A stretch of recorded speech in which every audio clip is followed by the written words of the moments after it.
Yo, what's poppin', everybody? Welcome back to the podcast, another episode of Caffeine and Green with your man, Connor Cardenas. And before we get into it today, man, I just want to give a huge shout out to the sponsors of Caffeine and Green, which is Thorn Street Brewery coming out of North Park. And we have 7 Seas Roasting coming straight out of South Park, California, or San Diego, I should say.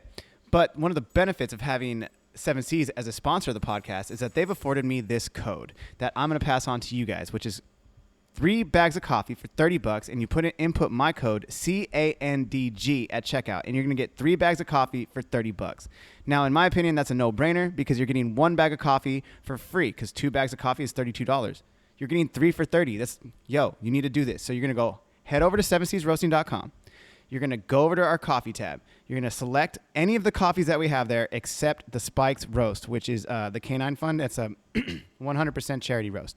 So you can go select from either our 5th Gear Espresso, our El Jaguar, which is a little bit chocolatey, a little bit nutty, and actually has a little bit of floral notes. So it's really, really nice, but it's a traditional medium roast. And then we also have the Non-Kali, which is our Laos coffee, and then I believe a decaf. So any of those coffees that I just mentioned, again, head over, pick any of those 3, input my code, CANG, that's CANDG at checkout, and you're going to get that deal. My guests today are the returning guests, all 3 of them. They make up the podcast Sprocast. That is Sirisimran, we got Big J, and we got my boy Marco. All of them basically work at locations or different, coffee shops throughout the city of San Diego. We have Siri, who's at Lofty. We have Big J, who's at Hawthorne, and we have Marco, who's at Public Square in La Mesa. They're actually covering all of the regions of San Diego as well, I would say. North Park, North County, and East County. So, without further ado, you guys know them. They've been on the podcast. Sirisimran. We have Marco. And we got my man, Big J. This is your time to shine, homies. Let's go. Caffeine and Green. It's your boy Connor. What's good? Good. Caffeine and Green. And we're live. All right, guys. Oh, Connor. Solid cheers this time. Cheers. Boom. All right, guys. Welcome back. Oh. Damn. Sorry, I almost messed up my own thing. Welcome back to the podcast. We are sitting down with Sprocast this evening. All 3 of the Sprocast in the house. We got... Thank you so much for having us. I was so hyped when we got that text. I was like, I'm always down to be on any of Conno's content. Yes. Let's do it. That's what I'm fucking talking about, Siri. And that'll be perfect. I was about to be like, and we have, for people who haven't heard the multiple times that you guys have been on the podcast, we got Sirisimran, director of coffee at Lofty. Yeah, that's me. Lofty Coffee. We got Big J. Okay. What's your last name? No. It's Nope. J. Okay, Big J. Just Big J. And if you might have seen my man, if you haven't heard his podcast, he's the star barista at fucking Hawthorne Coffee. Hey. And then we got my man with the roaster, barista, kind of wears all hats at Public Square. At the moment. Yep. Dude, that's what it is. Yep. Ever growing. And together, all 3 of you make up Sprocast. True. So it's a podcast for people who haven't heard before. It's a podcast that is pretty much just coffee. But you do have chefs and you have musicians and you've had other individuals. You guys have been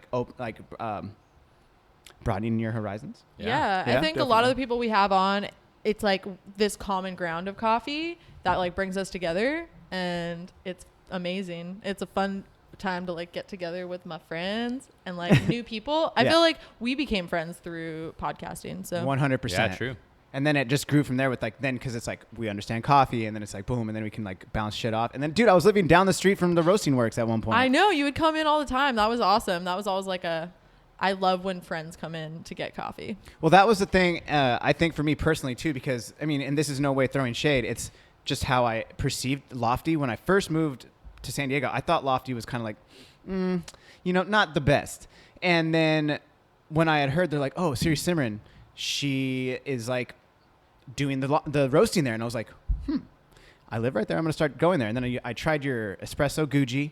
And then Joey was behind the counter. So he is the man. Very good as barista. He pulls great shots. He's one of my favorite baristas, probably ever. Ever? Yeah. Hands down. Dude, he's really good. I hope, Joey. I hope you hear this. Yeah, shout out if you're listening, G. Yo, shout out Joey. And his last name starts G. It's Gia. Yeah, it's G. Said, dude, don't even give me a G last name. It would have been over a long time ago. But either way, it was that. And then I started trying like your beverages, and then we would you'd come out and let me try other coffees, and it was like, yo, Lofty is up in their game. Like, in my opinion. So that changed 100%. So that was like, I'm so happy to hear that, because like, honestly, that's what I'm trying to do every day, is just like be better, be like a better version of myself, make better coffee, roast better coffee, find better coffees, and just like have real connections. yes, Like this. yes, yes. And then I actually just saw you, Marco. I saw dude. you on Sunday. That was cool. Dude, you gave me some amazing coffees and Yeah. pour overs at like the whoosh whoosh. That's why I remember I was there. I was like, I was telling Siri and Jay this, that like, you know, I made it a thing to like, yo, you got to try this. You got to try this. Like anything I thought was good there, I wanted you to try. Dude. Yeah. Yeah, and you even gave me a sample of the other pour over that you had, that like that The Honduras. Yeah. From common room. Yeah. That was definitely complex in the sense where it definitely had. It was good contrast to the whoosh whoosh, because the whoosh whoosh had like, it was like sweet and a nice body. It was like juicy, kind of tasted like pineapple-y. I don't remember. Was like it tropical? It's like a little bit of like blackberry and then like heavy like cacao powder. Like Okay, I maybe think like that's what it dry was. powder. It's weird. That's what it was. Yeah, It was yeah, the yeah. cacao powder.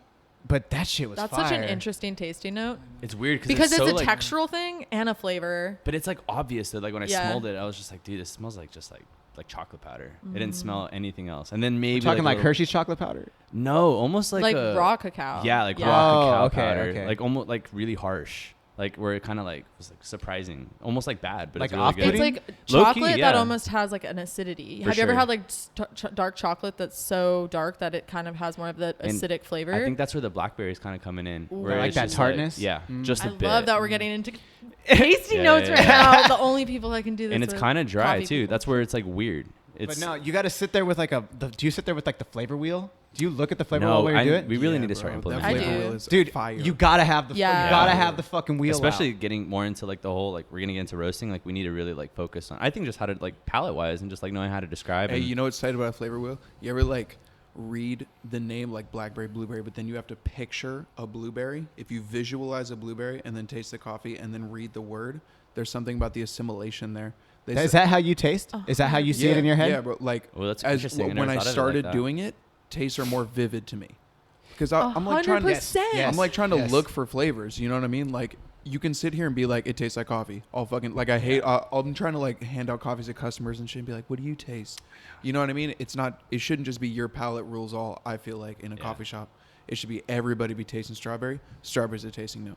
But You know see, what I that's also like if you're doing that, that's like the power of influence. So it's you don't want to do that because you want them to experience that strawberry on their own. So when they come back to you and they're like, I'd be like, hey, what did you try? What did you get out of that? And they're like, you know, it was like sweet like a berry. Like, oh, what kind of berry? And they're like, strawberry. And you're like, yes. Exactly. You know what I mean? Like Exactly. that's Yes. because if you don't want to tell them because then they're like looking for That's it, what they're I'm like, talking Yeah. that's the power of influence, though. You feel me? Like, Yep. At our last meeting, we actually when we did a cupping, all the new coffees we were getting, and then we specifically wrote down our tasting notes, but without saying anything to each other the whole time Oh, until the yeah. end, and really see like how much we actually got in common. yeah. Yeah, it's not as like common as Dude, you think. no, it would- yeah. everybody's palate is For so sure. Yeah, different. so different. So different. But when We you did do that- link, it's amazing. Yeah. We did that in Colombia. That was like you do the whole round completely silent and then Yeah. just like talk about it afterwards. I think that's the best way to do it because then there's Yeah. no like at the cup Yeah. where you're like, ooh, I like this. Because then like you know you the So, yeah, the power bias of it, influence, yeah. Yeah. And I think you get the most. It's super cool when just to go off of what you were saying, when it does connect and when it does like these are real things that we can perceive, and I Yeah. think it's like our jobs to like educate people and like develop people's palates in that way. And I think the visual part of it is really a cool way to get people into it as well. Of like, okay, think about that last time you had a strawberry, like, Yeah. and what was that experience like? Well, do you guys ever, I actually had two parts of this. The visual part, I interpreted it a different way because, dude, the way I see it in my head, do you guys remember like old school Rolodexes? Yes. Yeah. Remember those? And they just like flip around. And when I start tasting a coffee and like I start thinking about it, or if I'm like zoning out, I'm in my head, I imagine like a Rolodex and it's spinning. And then sometimes I can taste the flavor and I know what it is, but sometimes a flavor will give me a color. Oh. And then a color will pop up, and that's the color of what it is. So I start thinking about what that color is in relation to what I know That's tastes called like that. something. Do you think of do you correlate numbers with colors as well? I don't think so. What about Shit, music? I want to look that up because that is I have had this conversation with What about someone music? before. Does that happen with you when you hear a song? Do you think of colors? No, it's only when I taste coffee. Flavors? Dude, like, okay, so the other day, Specifically That's crazy. specifically the other day, I was cupping a Honduras that I sample roasted, and I didn't look up the flavor profile, but when I tasted it, like I sipped it, and it like the mouthfeel and then the sweetness, I was like, I know this. What is this? And then it was like.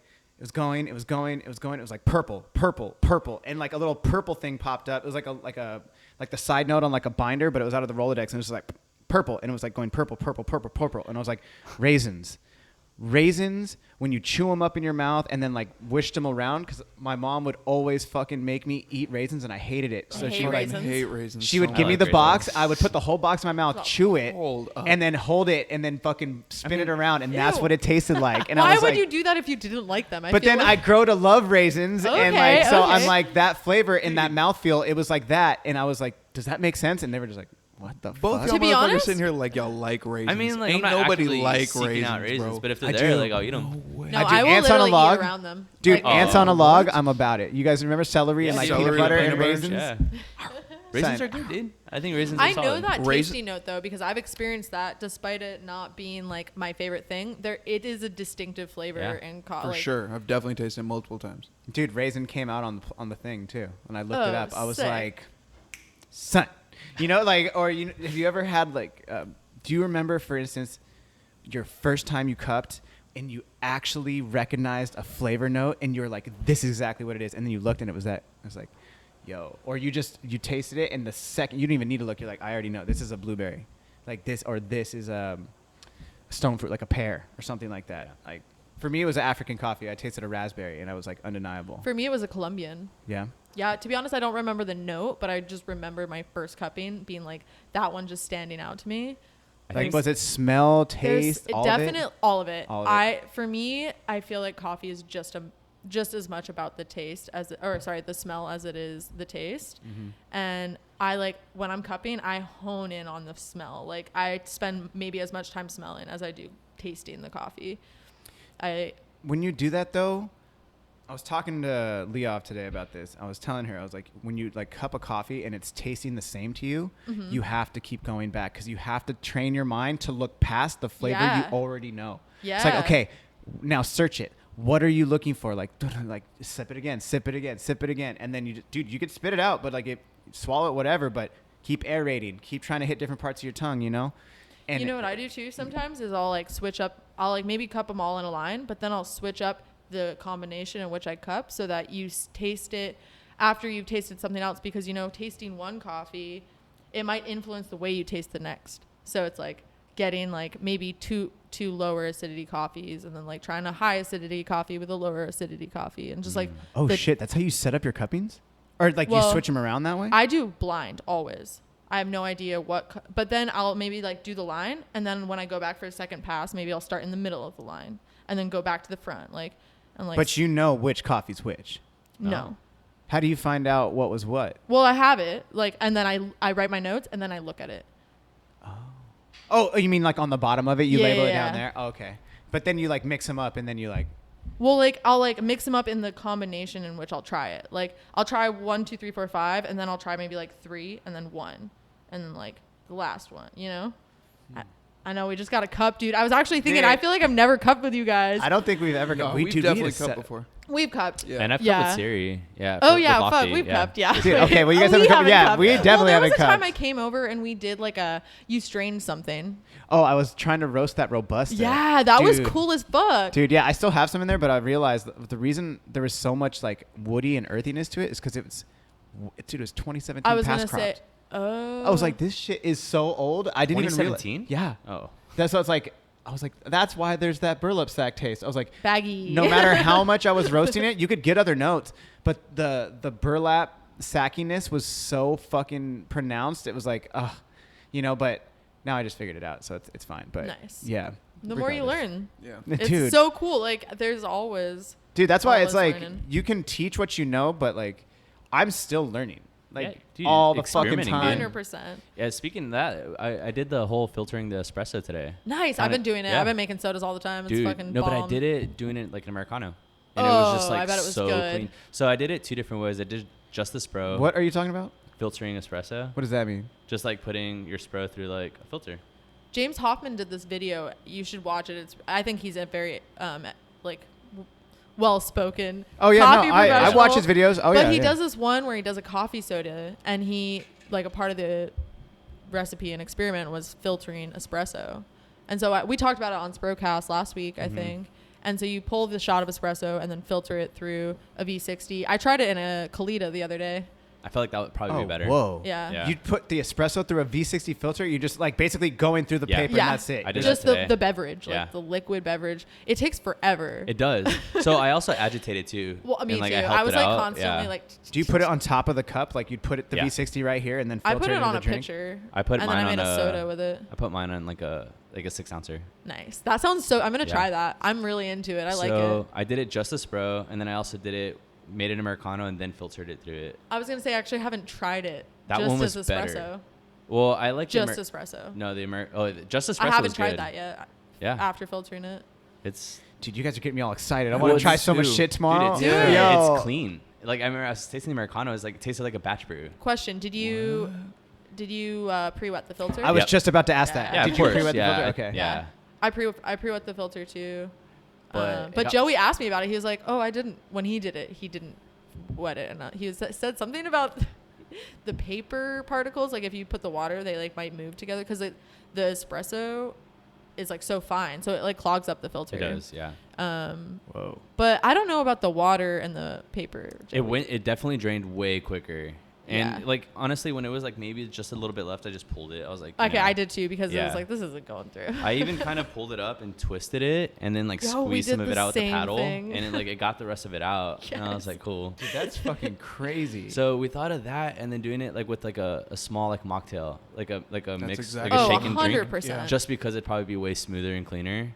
Just I mean, in terms of like I you're not got gonna you. get that. Yeah. You know what I mean? Yeah. Yesterday I that made bite this one. that you want. Yesterday I don't made want. this one. It was like 2 ounces of our chai concentrate and an ounce of vanilla with sparkling water, and then that. It was fucking good. I feel like it's Because just it was just like cleaner. barely spicy. It wasn't like chai, but it just like added a little spice to it. Yeah. It was Damn. really good. Got me all excited about I flavors know. and shit. That's how we started this thing. Yeah. Right off the bat, Yeah. tasting notes. Let's hear Dude, it. I mean, always- honestly. I think with espresso, that's always my bone to pick with like in like shaken like cold drinks is that it has like that bite. That still. texture. Yeah. And even in long blacks, which sometimes I enjoy, Yeah. but there's like a texture to it that when filtering it, it kind of takes it away. Yeah. So if you can And- put that in it without that, I feel like it's gonna be way better. Yeah. Oof. Cool. I could talk about espresso all Yeah. day. I fucking Dude. love espresso. It Yeah. might be my favorite drink of all time. Espresso? I think so. Like water, beer, cocktails, espresso is right up on top. Dang. Fucking love that shit. That's crazy. Dude, I would have to agree. Now that I like know how to appreciate it. And the Honestly. equipment and like there's something about the whole process and like knowing if someone like really like intentionally made you that espresso or like doing that for yourself Well, dude, there's on even like a sexy ass espresso machine. well, dude, it's not even like Look at there's that even San Remo. deeper. I know, right? Yo, you're Thanks, saying man. Remo's fucking gnarly. Thank you. Yeah, no, Just it's a lot of fun. Shout out to them, but also like, y'all got a That one's spaceship clean, over dude, there yeah. pulling shots. Dude, bro. I know. I remember that you saying that the very first time, like was when like, you that walked shit is in. a That's not spaceship. the opera, right? Which one is that one? I forgot the name. I honestly don't know. I love that. Do you guys have different like settings like where you can do for like different like Mhm. Spros? Oh yeah. Are you able to change temp with each of those? Like different temps or no? I don't know the intricacies of the machine. Yeah. I know basics. Oh, We okay. would definitely have to talk to either Leov or Josh about it. Yeah. They would definitely know. 'Cause that one's dope, dude. Dude, no, it's fucking buttery. To really make the Spro taste good on there, it's pretty easy. In a way, it kind of makes my job a lot harder because with such a good machine, if it fucks up and they're like, dude, it's a great machine, it shouldn't be having problems, that means I haven't done my job as a roaster to fucking get that shit to taste super good. So I can it's- see that point. You know what Yeah. I mean? Wow, Like, yeah. It's Like it's highlighting intimidating. you. It's Yeah. like, no, you got to fucking be on it 100%. But I will say, with that being said, like, I love our Dietrich roaster, I do, but coming from learning on like a L12 refurbished, like Probat, and then going to a San Franciscan SF25 to that, I mean, this thing is pretty damn easy. I mean, you have to have an understanding for roasting for sure, but the air settings, it's a really big like thing for me. That's like, the 3 settings is like, I just feel so limited because it really does make a difference when you get, bless you, when you get like I like the Probat dampers a lot more, but they would, because you can do like, I don't even know what's smaller than like a millimeter. It's like just these minor adjustments, and these little things in airflow really do make a difference. Like certain flavors will be highlighted more, or like if you have a Sumatra and you're looking for that tobacco-y leather, but like a piercing tobacco-y leather that like will cut through an espresso and give you that little punch in the face, if that's what you want to do. That's what you can do on a Probat, or like maybe an SF25, because you have even more air control in SF25. You have that knob, and then you have the fucking thing on the top. You know, it's a damper on top. Sorry, and it's just those minor air adjustments. That's more. It's a little bit more creative. When you're limited to like 3 air settings, you're manipulating more of the flame, which is fine. It's a different art, but like you just have to manipulate the flame a little bit more, and I don't know. That's what it's like on the Lorin. Yeah, Yeah. manipulating the flame. Yep. More than okay. Mm-hmm. Yeah. And like I feel like the biggest is getting your right, like a good charge and like charge temp, and then also getting your initial burner setting. Like if you can get those at the right spot, like you're set up. Yeah. But yeah, mainly. But dude, you have like, you and so many other companies are roasting on that 35 kilo Lorin. I mean, I was at Bird Rock on Marina. I mean, I feel like I have full control. There's some coffees you kind of have to like learn Westbeam how has that they one too now. react. Yeah. Yeah. They have the Kestrel. They have the Monster guy. That thing's huge, Yeah. dude. Who's that? Westbeam? Oh, dude, yeah, I saw the Lorin in the back of that Yeah. one too. I was like, dude, what the fuck? I 3 think that- major I think companies. that's the same. I think a lot of people are roasted on that. Dark Horse. Dark Did you Horses? say it? I believe so. Yeah. Yeah, down by Home Depot on Mission Gorge. Oh, nice. Really? Oh, wow. Last I seen. Damn. Do you guys know anything about where Heartwork roasts? I know they roast in Chula, but Chula. I have Yeah, no they're clue talking where about down though. south. I feel like it's Probably for some like reason. in like a warehouse somewhere. I feel like it's over by the CVX. I feel like that's because I had Rob on here. I had Rob on the show, and I feel like he told me it was like over there. I could be completely lying. I'm sorry, but I'm just yeah. it's I out have there. no and idea. It's we definitely- could go find it though. We could go listen to that episode. I met- Caffeine and Green. I met that dude. Thank you. Plug all day. I met the roaster actually. He was a runner too, and it was Oh, cool. I nice. actually went in there and I met Rob's wife, and she was like, "I recognize you." I was like, "Yeah, I had Rob Moran on the show," and she was like, "That's my husband." I was like, "Oh, what?" And I was like, "Can I get an espresso?" She's like, "On the house," and then she's like, "That's the roaster right there." I was like, "Dude was in running gear." I was like, "Oh, hey, what's up, friend?" That's awesome. I run too, and I was like, "Let me." And I tasted espresso, and it was like, dude, it was really good. It was just your traditional solid good espresso. It had chocolatey notes. It had fruit. Boom. And I was like, dude, great shot. I'm just like, oh, yeah. That's awesome. Hell yeah. Shout out to that dude. I forgot his name, but Heartwork kills it. Roasted Yeah. it up. Yeah, dude. I've fuck only yeah. been there once with you two. Oh really? Yeah. I used to frequent it a lot just because of M Theory. It's Just actually like yeah. right there. I should probably go there more often. It's not too far from where I'm at, so. Dude, it's really cool. And it's next to Lamplighter. I don't know if you Yeah, guys ever been I've done karaoke there and I actually had a very, very fun there. night. Yo, Yeah, that sounds pretty karaoke cool. is my fucking jam. Wait, what? Oh, Wait, That's so- let's what do you mean? this. Wait, what? Have I you didn't met know. him? I didn't know you were into karaoke. Dude, Ain't Nothing But a G Thing is my fucking song, bro. I will We're trying to get go up there. with Crystal. That's before interesting. she I has never the really kid. thought about like doing like a rap song or just like any like. I You always just think have to know every word, though. Oh, Yeah, for you sure. gotta- yeah. No, there ain't for no sure. faking the funk on that. I know, but I just never like thought to do like go to it. Bro. Like I always feel like I have to sing at those, which is why like I Nah. kind of don't. Do you know Dude, what I mean? Yo, just do a fucking any song. I Just rapped Yeah. it, and then I got off the stage, and this one fool was like, "Hey, you want to battle?" I was like, "Homie, I just know the words of the song. I'm not trying to battle rap you right now, bro. Calm down. That's hair. That's We're in hilarious. Solana Beach. Relax." Yeah, he was trying to rap battle hard. Oh shit. In Solana Beach. Jeez. Dude, okay, so one thing I wanted to talk about, though, was and you touched on it, was the cocktails. And that's what I want to specifically talk to you about, sir. Yeah. Because I know you guys are always, Oh. like, kind of pushing the envelope over there with Bro, cocktails, I've been doing that mocktails. literally for the past 6 hours. That's what you've been doing? Yeah. So what is it like? And Siri, you can definitely contribute to this. Well, all of you guys, we were literally just talking about how you like to add like a little bit of ginger, or not ginger, but chai, and then a little bit of vanilla, and you put the shot. It's like, I've really never thought about recipes or intricacies of making essentially like a cocktail. Mm-hmm. How do you guys think about adding espresso to drinks? Like how do you do? Like I see you man. all the time on the Yeah. gram doing that shit. Espresso's the number one brew method I think I avoid in my cocktails just because it's so overpowering and it's so like hard to blend with other ingredients. I think it's so powerful that like I don't know, bro. The concentration of it, really. Exactly. It can 100%. definitely make a drink like it can make it unbalanced. That texture, like a lot of times for me throws it out of whack with certain other ingredients that I'm trying I'm to so work excited with. for you to filter some espresso. No, honestly, so I already have the I drink. feel like I was know like, what I'm doing. yeah. Tomorrow's going down. Also, I think that's why I appreciate your drinks the most, because like you can go in and have like a flash in like a mocktail, and it's just like, dude, I could taste the coffee. It's not like super overwhelming. Like, Wait, so if you're not adding espresso, what are you adding? Oh, bruh, that's the fun part. This is what I'm confused about. Like, well, because you did flash in that one. So my I've favorite been one. doing flash brewed. Like you brew a batch of coffee straight onto ice. oh And wow. you like fuck with the parameters about that, and you like make a concentrate, and it goes right onto ice. Boom, flash brewed coffee. You mean like parameters? You mean like maybe like 70 concentration, then dilute it with like 30 grams of water? Or like your something ratios. My ratios? I was actually I'm gonna talking ask, about, what's like- your ratio usually on your flash brew? Like, let's say I'm brewing into a bucket that has 900 grams of ice in it. Mm-hmm. So therefore, you do like 100 grams more in your batch of coffee, and then. Hold on, I want to know the exact ratio. Do you Like know the percentage? Yeah, I Sucks, wanna dude. know. That's my rate. That's Is my that a fucking fit? Like, recipe, what are you talking bro. about? Like Wait, 17 to the 1, fuck- 15 Is to it? 1. Come on, 16 you're not gonna Listen, share your not. You gotta figure it out. You gotta figure. Come on now. No, okay. Damn. All right, hold up. Honestly, I'm Damn. all about that. I'm all about sharing. I know. I'm I about know. sharing that shit. I was just kidding. Here it comes.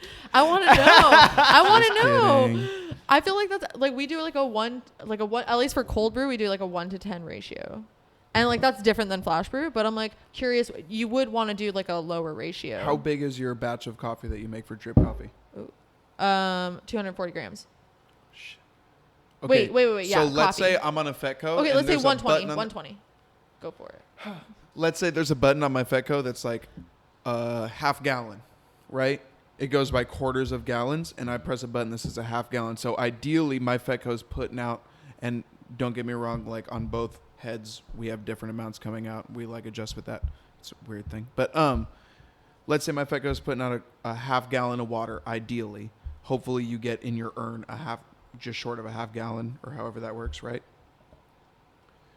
For our batch coffee, we're doing like 110 grams of coffee to be brewed through for that half gallon. When I do the flash brew, I'll do like 205 grams of coffee onto 900 grams of ice. And then we'll stir that up. All right.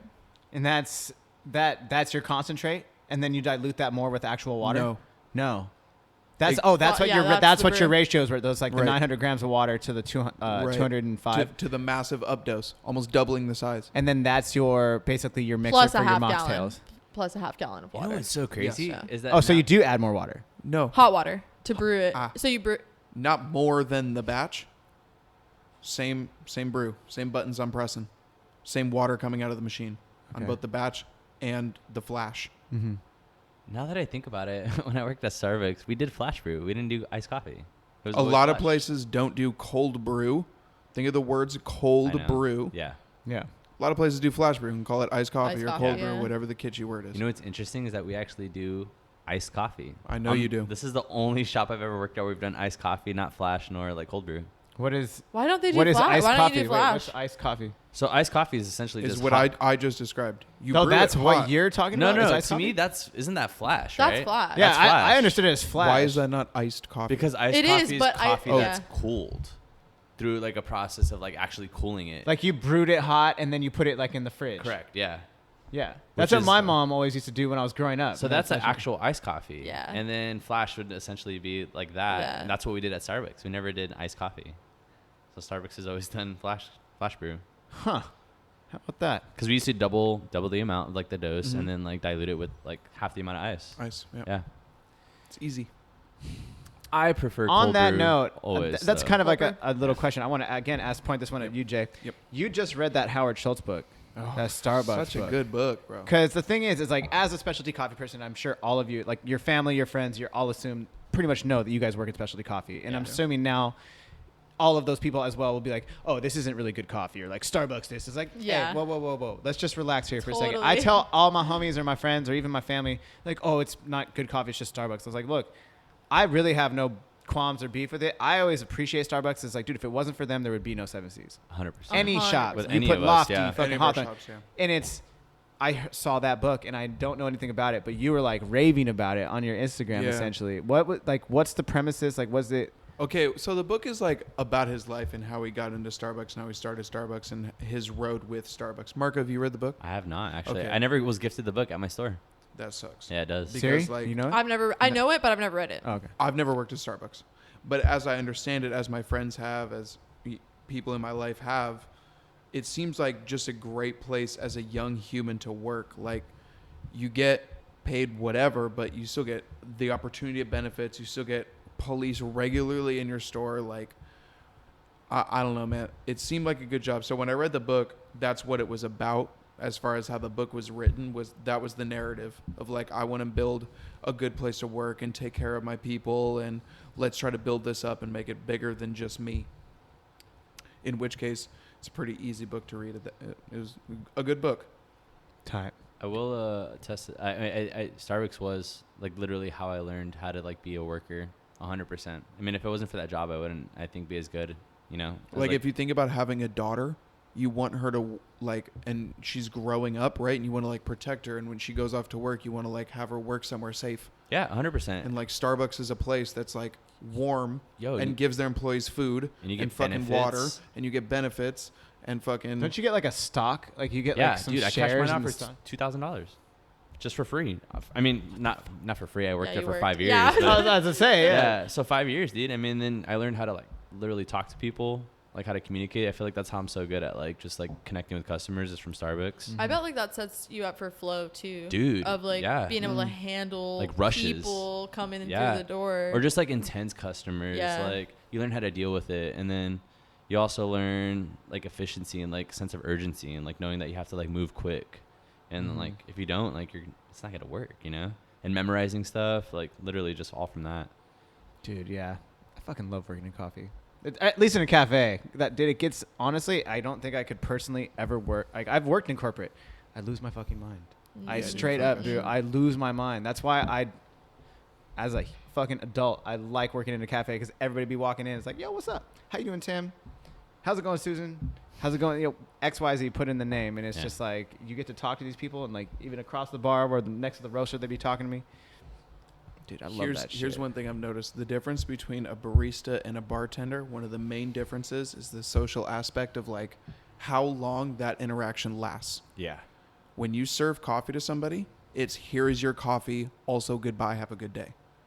When you're a bartender, you serve a drink and that motherfucker's about to sit there. And like you're almost hoping he stays there because he's gonna buy 4 more. But like that's a long-term interaction. Yeah. Mm-hmm. You, You know have what to I pace mean? it out, Like dude. imagine working coffee at a bar and you're like setting down a drink. You're like, open tab or you closing out? You know what I mean? Like that's fucking Dude, I never thought about that. that's nuts, huh? That's interesting because I use that like scenario a lot to like explain to people that, like I'm good at like quick interactions, but the minute I'm put like in a real social setting where we're like at a throwdown or like at stuff like that, that's when I get kind of like nervous because Gotta have a whole ass Yeah, conversation. your hand be Yeah. shaking, G. Yeah, What's up dude. with that? Dude, No, it's me because of too, I that. get you. It's honestly Really? because like I'm not used to having long interactions with people. I'm good at like 5-minute max. Yup.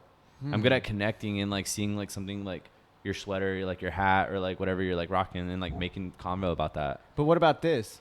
Well, this is different because yeah, like, I was gonna say, I was like, yeah, wait that a was it. minute. Yeah, I was like, we have hour-long but we're conversations also all the time. but we're also like not just strangers. That's like we're true. friends. True. like, Yeah. And Yeah. like I mean I don't know. It's just weird. It's like What's a weird that? social. What's that like boundary though? At least I'm always asking myself that because like I'm always boundary of like what? of like when a stranger is no longer a stranger, maybe. Dude, Where it's like, and I struggle with social anxiety like Yeah. pretty bad too. Where I mean, I like try to challenge it and like definitely go and put myself in those like uncomfortable situations. sure.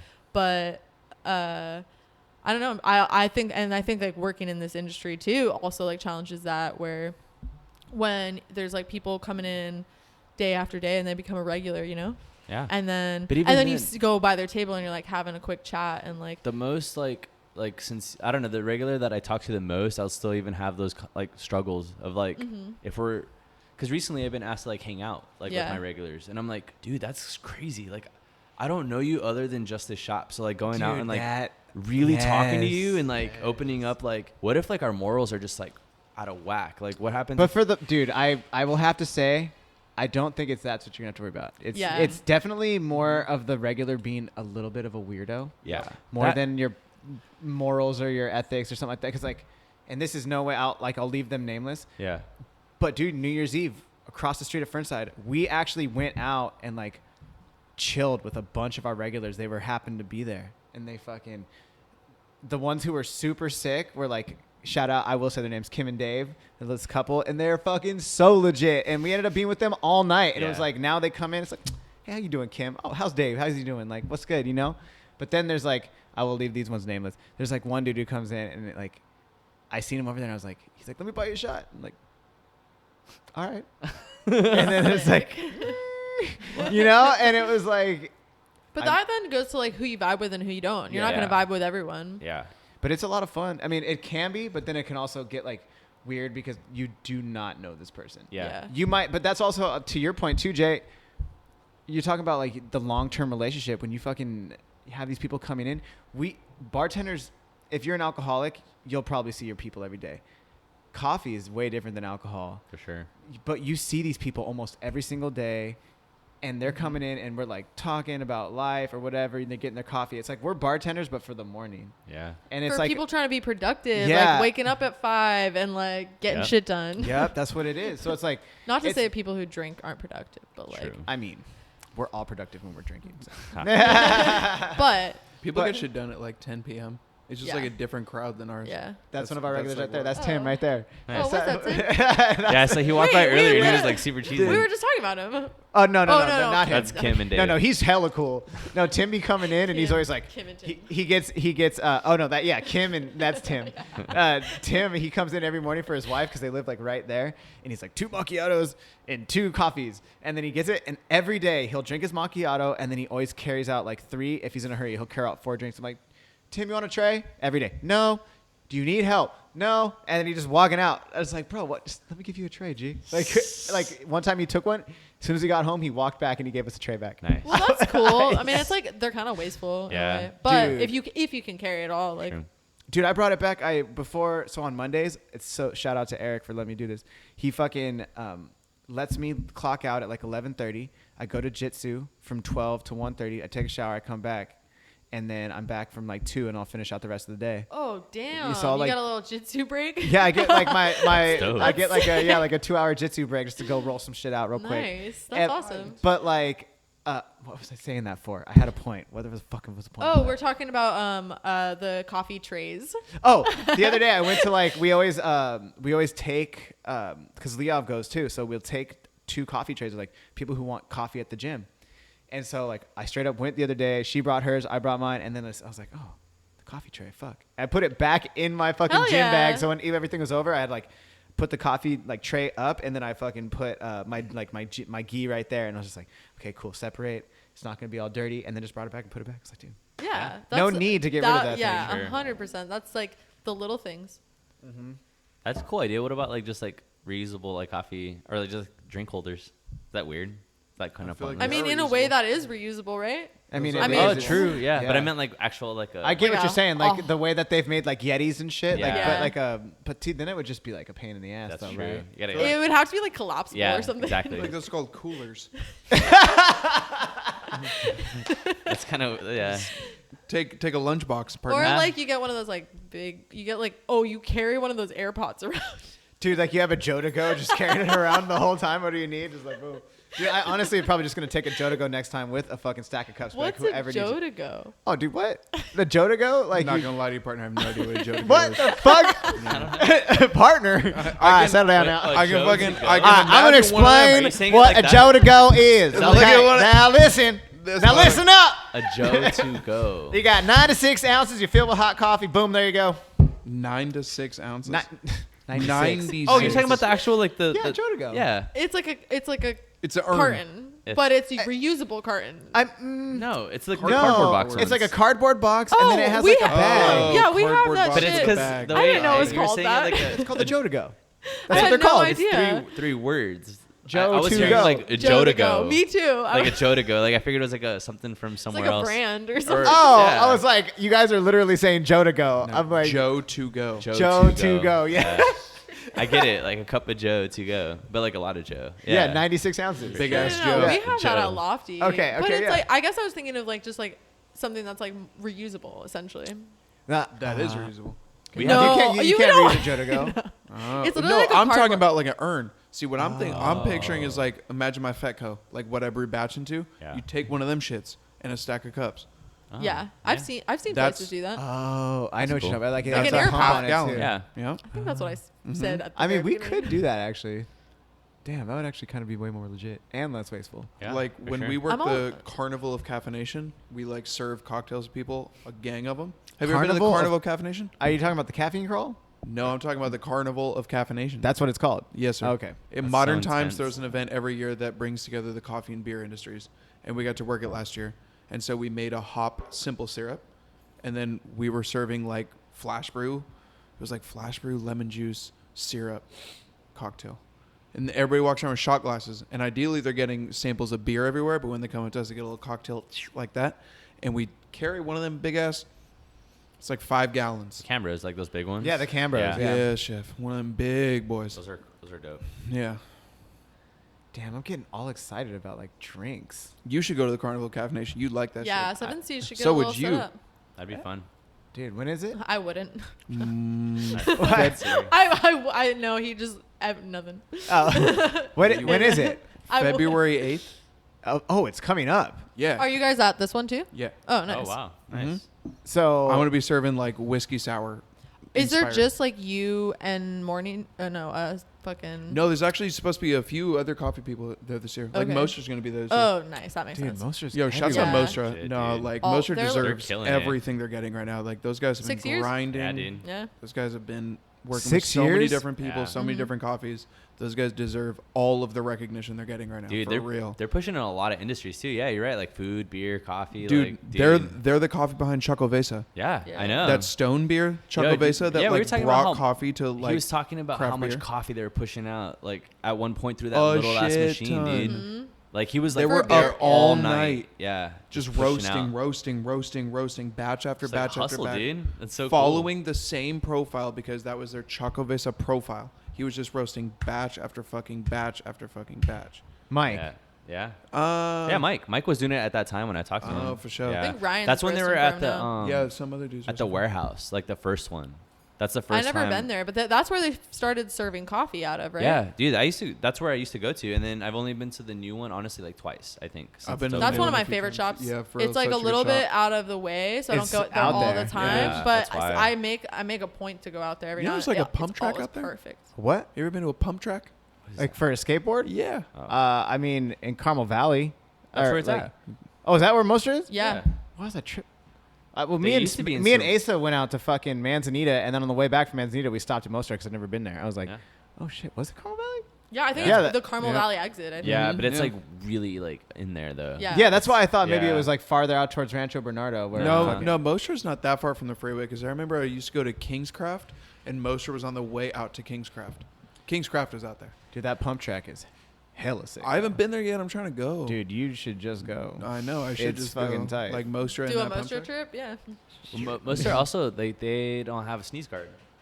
No, they don't. Yeah, they it's have 'cause that they have low a- ass Sneeze guard. Malvum. Yeah. They have enough space between their espresso bar and Yeah. like the counter, which it's one of my favorite bars to just like hang out at because Yeah, you just 'cause you stand can right see there, everything, dude. and their baristas are always off. Do they have a awesome. mod for bar? sure. No, No. it's a Malvum. Oh, that's right. Yeah. But it's cool though. There's like still no machine though. It's just like yeah, Like just a like the group head. A under, little head. under counter. Yeah, So sick. it's clean. The big ass is like cement. Yeah. It's- Well, that's why it's though, like right? Because of the concrete. gap. Yeah. Mm-hmm. So tight. That's dope. I love that bar. I love this bar too. Mm-hmm. Thank you. This is a good bar. No, I it's remember tight. when we recorded here last, we were like, Oh, I feel like it was shit. when the Remember? machine just what came. we weren't in. even open yet. No. No, No. we were playing around on that shit. Yeah. Yeah. You didn't have that box ass sneeze guard up. Dude, Or- when I first came in here, when I like got interviewed, I had my interview like right at that bar, and the mirrors weren't even up yet. It was Yeah, I fucking don't. They weren't up super at dusty in yeah here. either when we were here. I don't believe. It was so empty. Like this wasn't here. It was just like everything echoed. bare It was- bar, dude. yeah. Yeah, Yeah. super bare bar. Now it's like cozy because Yeah, it's been for here for sure. like a year now, a little over a year. That's crazy. It's Yeah. got some wear in now. Like it's Yeah. comfy. It's definitely comfy, and like everybody's. I feel like this is like the staple coffee shop around here now. It Yeah, me kind too. like I feel. Well, I've always never really been worried about the other coffee shops in the neighborhood, just because like, dude, we're the only one with a roaster. We're legit roasting in the neighborhood, so. Well, I think you guys like know what you're doing. There's intention to what you're doing. Not like I don't know the full intention to say any other shops, but like you guys are a coffee company. and like you know, like a Yeah, I mean, like community. it's interesting though because it's here at this shop specifically here in South Park. We are a specialty coffee shop. Yeah. You go to Orange County, we are a specialty cafe. That is not just a coffee shop. Like we full on have like pastrami sandwiches that are made in house, like avocado toast. Like it's it's smaller than this, and it's The pumping focus out is way the more food food. more, yeah. I mean, the coffee is definitely a focus because I do all the quality control for there. Amazing. But DM, shout out to DM, she fucking legit has transformed that entire like I guess deli area. I don't know what you want to call it, like just that cafe part. She's the one who made the avocado toast. She puts like turkey, almonds, like pear sauce, Ooh, fucking avocado dough. I'm telling you, her avocado. Nobody fucking with her avocado toast down here. It's just not. It's. I don't understand how she packs so much fucking food on this one piece of toast. And it's like when you get it, It's an art it's like a form. meal. Yeah. And like she cuts it, dude. She takes hella time. She like intricately cuts the turkey, and so it's like little stacks of like rectangles with like 4 pieces of turkey in it. It's like so ridiculous. And so she does that, and then there'll be like mint, like chopped up mint or something. Like what? Yeah. And you know, like Dude, that's cool. so it's definitely Fuck with that. our shops are definitely like 7 C's, but our cafes are completely different. It's funny. It's like somebody I think came in here was like, why don't you serve avocado toast here? It's like, dude, we literally have no room. Like We can't. we cannot fit avocados here. Like I'm sorry. Hey, can I tell you something, bro? What's that? You definitely could. You stop that right now. Don't even put that out there because they're gonna listen to this and they're gonna be like, see, we're gonna make some. Hey, the owners of 7 C's, just so you guys know, Hawthorne's smaller than your shop, and we pump out avocado But toast. you have a full kitchen though in the back. Bro, That little part, I've seen your space back there. Don't fuck with me right now. dude. Where back there do you see space to fucking More put than a Hawthorne. kitchen? You know damn well what I'm talking about. No You way, know damn well what I'm bro. talking about. No, bro. I'm telling you right now, there's no room back there. Sir, y'all got hella bags of coffee right there and an aquarium, my guy. Yeah, I know. The aquarium takes up a lot of space. That was not my call. Nah, trust me, y'all got space. I promise you. If we didn't have the aquarium there, we could definitely put a kitchen right there. Also, how much space do you need to make avocado toast? Bro, there's just no room in here. I'm sorry. There's just no room. Also, I kind of like understand, like, I don't know, just like avocado toast seems like a pain in the ass. It is super You know what I pain in the mean? ass. And then it's hauled different food handlers cards. Yeah. You have to, right? Okay, that's exactly what I'm going through right now. But yeah, the permits are fucking insane. To Yeah. cut into fruit in the county of San Diego, you need like it's not even minimal food prep anymore. Yeah. You need like food prep. In Orange County, it's way different, and it was already all handled there. And it was great is that when I was opening the shop, I never had to make food. I was like, because I would just like, nope, sorry. Yeah, dude. The only time I've been there was when it was Heart Sleeves, just because I was on the way up and I was like, I know that they're from like from SDE and like they use West Bean, so I went and I was like, I haven't gone since it's was 7 C's. that spot used to be Heart Sleeves? Yeah. Yeah. So that it was like Yeah. kind of already set up to be like a Yeah, shop, it was yeah. already that's set cool. up. Yeah. Yeah. It was already set up, and That's we cleaned it, Yeah. and it was, it was a lot to do. But once it was done, it was a completely new cafe. Yeah. Well, permits are low key some of the hardest and most expensive parts of all that. Like, Oh, dude, you can clean a shop with 100%. like I mean, some elbow grease. What's but crazy like, is like that's the part where is the like unfortunate reality for a lot of us who want to like open shops. Is Well, that it yeah. becomes a lot of that. Well, specifically also in California and specifically in San Diego Yeah. too. I mean, dude, if we went to Absolutely. like Texas or we went to like, even Oregon. yeah, like most states are really chill. Yes, they are. Yeah, please. And besides that too, like health code is the one thing like you can come in here and if you spent 12 hours versus 24 hours, you're going to get a lot more done in 24 hours, right? Yeah. As far as cleaning a shop goes. Food permit ain't up to you, partner. No, dude, like 'cause it's to a waiting game. It's up to a dozen different people down this whole ass line and everybody's got to talk to each other and everybody's got to do all this and you're sitting around waiting without any fucking food. Yeah. And like I'm learning literally right now how fucking tough that is. But also like that's why when we open businesses you can't be single faceted. Like you can't like in the sense that it's always coffee and I keep promoting this and everybody wants to open a coffee shop. Like don't think about like just coffee. It's got to be coffee and toast. It's got to be coffee and records. It's got to be coffee and fucking flowers. It's got to be coffee and whatever the fuck Beer, you got to dude. do, dude. Coffee and beer. But see, Like- but dude, to that point, we don't do anything else. I Yeah, was right. actually That's a gonna whole ass say- cocktail menu right there. Dude, but that's the thing is But that that's still those drinks, that's right? still but that's only coffee though. It's not Yeah. coffee and signature drinks. Everything here, Like legit. That's what I was saying about the cafe up in Orange County. That's a cafe. 100% here, dude. The only food that we're serving is like donuts and like cookies. I feel like that works for a roastery though, right? That's Where what I was just about to this say. This is like the coffee hub, and I think that, like you're saying, you know, I don't know the intricacies of back there, but I believe you know your space and you can understand its capacity. And like also adding toast might not actually be beneficial to this location where it might get it packed in here. And then you're trying to fucking roast and trying to do this and trying to do quality control and trying to, you know, and it might be this extra thing that in turn maybe takes away from what a roastery, what like 7 C's is right here. And like, you know, and it with roasting, you could potentially like branch out and like maybe open another cafe that does more dynamic things. Well, that that's like what is Orange happening County up there. Well, yeah. that's, to your point too, Jay, and then it would be like that is coffee and food. Yeah. Have you ever thought about even just like using the space as like a way of hosting like food events, like hosting things like that, like renting? Well, There's the been walkabout. events in here, and this is Well, a but, like, cool ass venue. Even where it's like people rent it out to have like a dinner here, like Yeah. even for like, you know, I actually have not thought about that. I mean, it's kind of like, I guess maybe not like super popular and people wanting to do, but Well, no, listen to this. How about this? So, with episode 100 coming up soon, I was like, for the episode, I'm gonna throw a party. Hell yeah. I want to throw a party. Now, I wanted to try to do it at Thorn in Barrio Logan because it'd be like if I invited everybody who's been on the podcast, even if they brought even just the people alone, there's 100 people or you know a little bit under 100.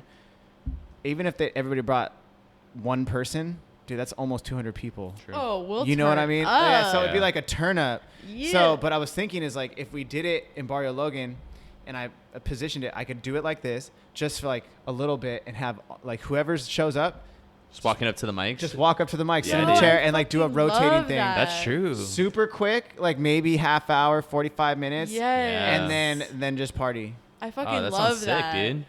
I think Super that I would definitely hop on. Yeah, down. for sure. Hey, what's up? Yeah. Oh yeah. Oh, yeah, of course. That goes without saying. You guys would definitely have to be there. But then it's like, I was talking to Eric and I was like, dude, if we can't get it at Thorn, I was like, shit, could we do it here? And he's like, we could probably do it here, but it, like I would think it would be more of like a private event. But then it's like playing favorites or something. It's like, That's You know? true. Yeah, I have don't want like, it to pick be and like- choose. Yeah, that I would don't see why. suck. I don't see why Thorn wouldn't be down. I don't see why they wouldn't either. Yeah. I'm gonna talk to Dennis. Yeah, Yeah, I mean, Yeah. it doesn't hurt. Yeah. You never ask until you never know until you ask. true. So It's in a big ass space. That's gonna Well, be dude, lot and they have a bigger. huge outdoor space Mhm. there. Yeah. Nice. And so it would be like around April if I keep like the 4 a month. So it'd be like, or maybe it'd be like more like June. Damn, it might be right before summer. That might be the pop. Oh yeah. Like May, episode 100 party, Thorn. Damn. That'd be cool. I mean, dude, what about even the backspace at the right here in the North Park one? Is there a backspace over there? Yeah, dude. I mean, I had no idea. That's where I get the beers from. It's like, Yeah, so you know there's that little entrance? You walk past that door, it's like a huge back area. I had no fucking idea. Yeah, That actually dude. might be way better because it's in the neighborhood. Yeah, and there's like another bar up there too. And they have it for like events. You should look into it. You just blew my mind. Dude, yeah, You it's literally big. just blew my mind right Yeah. now. Okay, that's going to be sick. I love Thorn, dude. Thorn's dope. Dude, fucking, okay. Dude, fucking. Dude. Fuck. One thing I definitely wanted to get into is like, I know we've definitely trailed off of the, just go. I feel like we just started and Dude, like I we've know. been having like a dope. I don't even know how much time has It gone honestly by. hasn't been that long. It was like No, 50 it's- minutes, it's right? like 50 minutes. Yeah. I But love these The conversations. one thing, though. yeah. Yo, the one thing I did want to talk about, and like with that being said about episode 100 coming up, for me it's a big deal because I like it a lot. But I was talking to Siri before the podcast started. You guys are been doing it for almost 2 years. I've been doing it for mine for about a year. A little over now. Little over 2 Yeah, years. a little over 2 Mhm. years. So, I mean, this might sound cliche, but it's like, instead of saying like what's in store for like 2020, I would say you guys have been on it for a little over 2 years. And we were talking about the podcast. Like, what's the next step? Where's the podcast evolving I feel to? like we were just talking about this. Yeah, Yeah, I was literally. telling him Yeah. how we were just talking about Yeah. this. And I think he actually listened to our episode and that's how it came up because Yeah. you had mentioned it. Yeah, because you guys were talking about your podcast, and it was like, dude, that's really interesting because I'm really for myself. I'm in the same boat. Yeah. And so I wanted to bounce off you guys. Like, what are you guys all thinking? Like, do you see a vision? Do you have ideas that you want to push?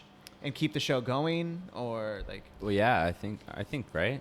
I mean, I want to keep the show going. For I feel sure. like I put this time in, and like, for me, so I'm actually so happy you brought this up while we're recording, because I think this is like, at least this last 45 minutes, 50 minutes, like just hanging out with your friends and like coming up with creative ideas of expressing this thing that we love, that being coffee, and like hanging out and getting to know other professionals in the industry and surrounding it.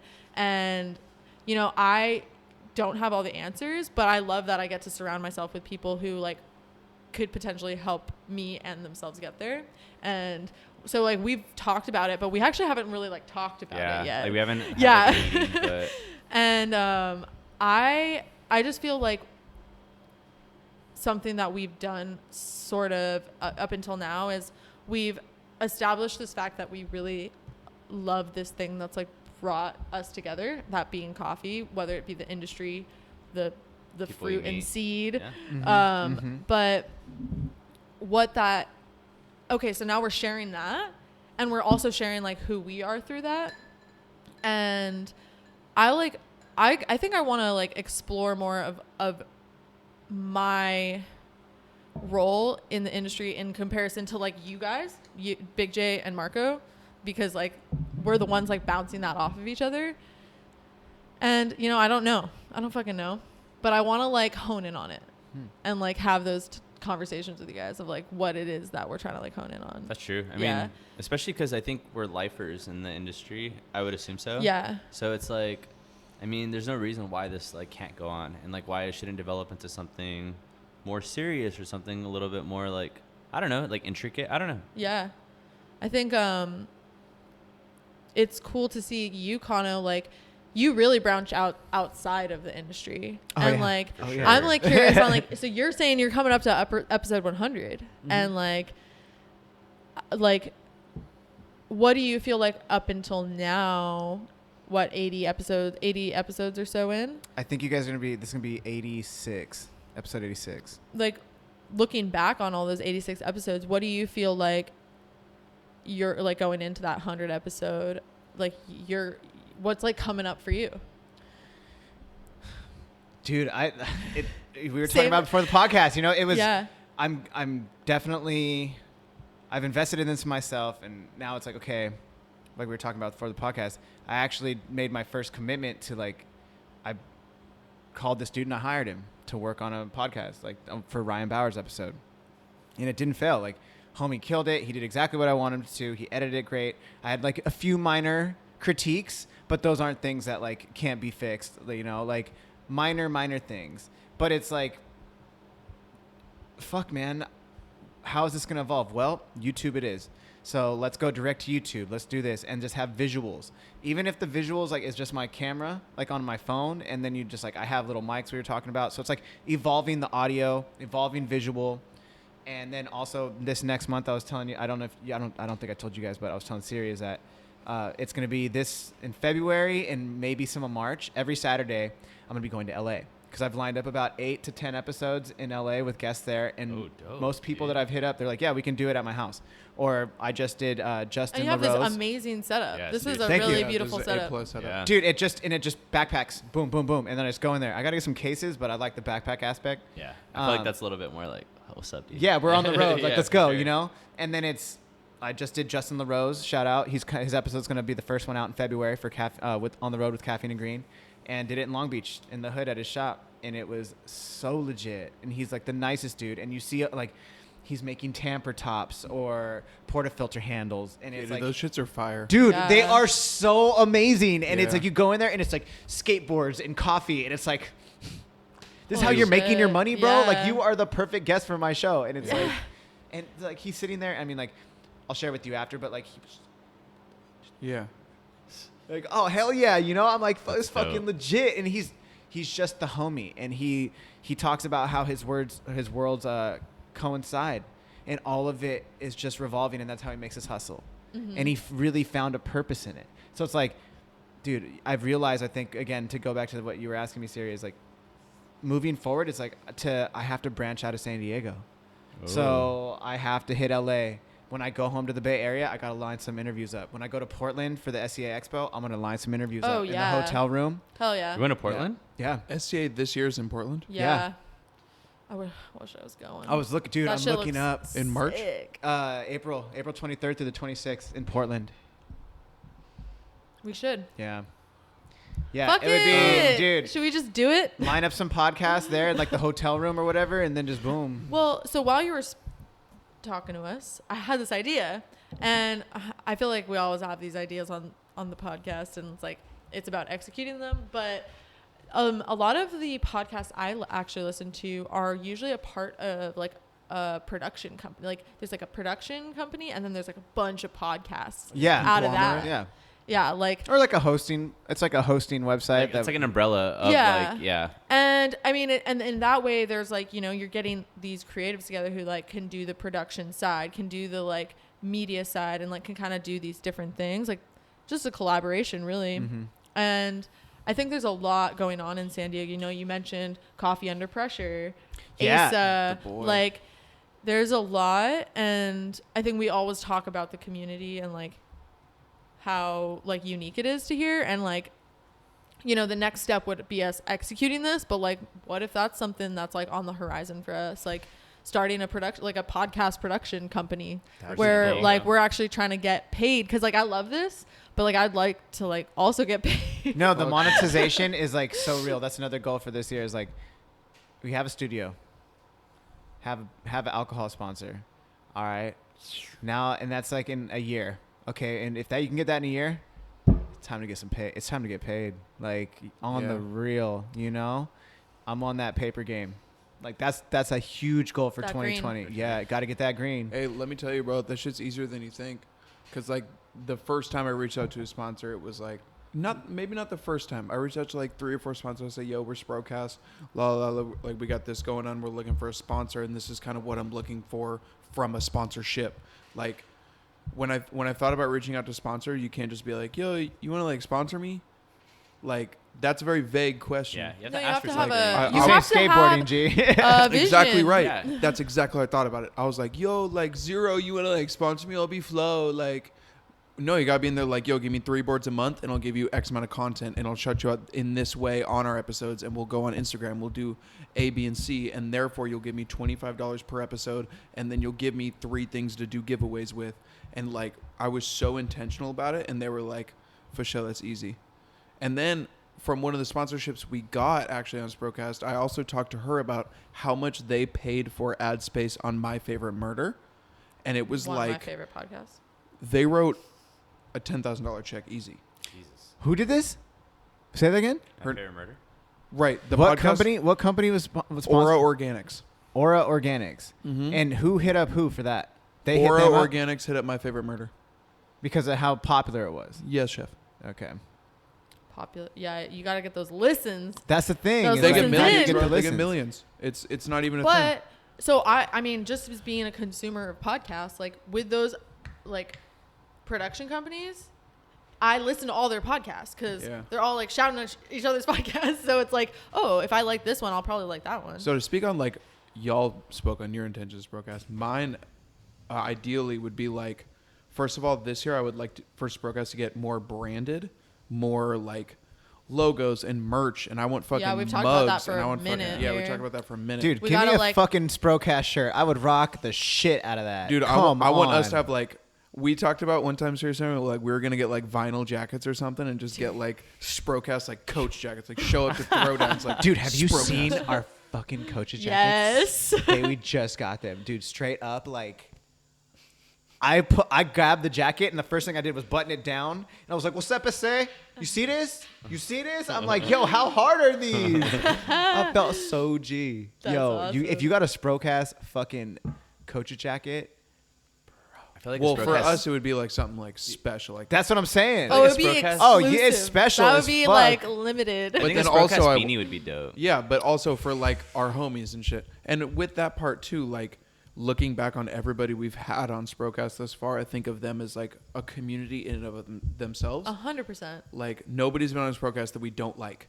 True. Like everybody on Sprocast is like course. the homie. Every single guest that we've had thus far in the over 2 years, every host, every guest has been a homie and still is one. And I think that is something special to be said. And now when I have a list of like guests ideally I'd have on Sprocast. Now when I added to the list this morning, I was looking at our past guests. And I'm just like, bro, since the last time we had you on, so much shit has changed. Like from Tyler to Will at Scrimshaw to fucking like so many different people. And just like how you were talking about, like, I love San Diego, but like it's got a cap. Like you be interviewing people for 2 years, like, okay, bro, who now? And that's when I started looking outside of San Diego. And I'm lucky enough that I'm kind of getting more or less sponsored through Hawthorne this year to do a road trip, like a Tommy Boy style road trip. I'm taking coffee on the road and I'm dropping off samples at shops all the way through Oregon. And I would like to, what you roasted?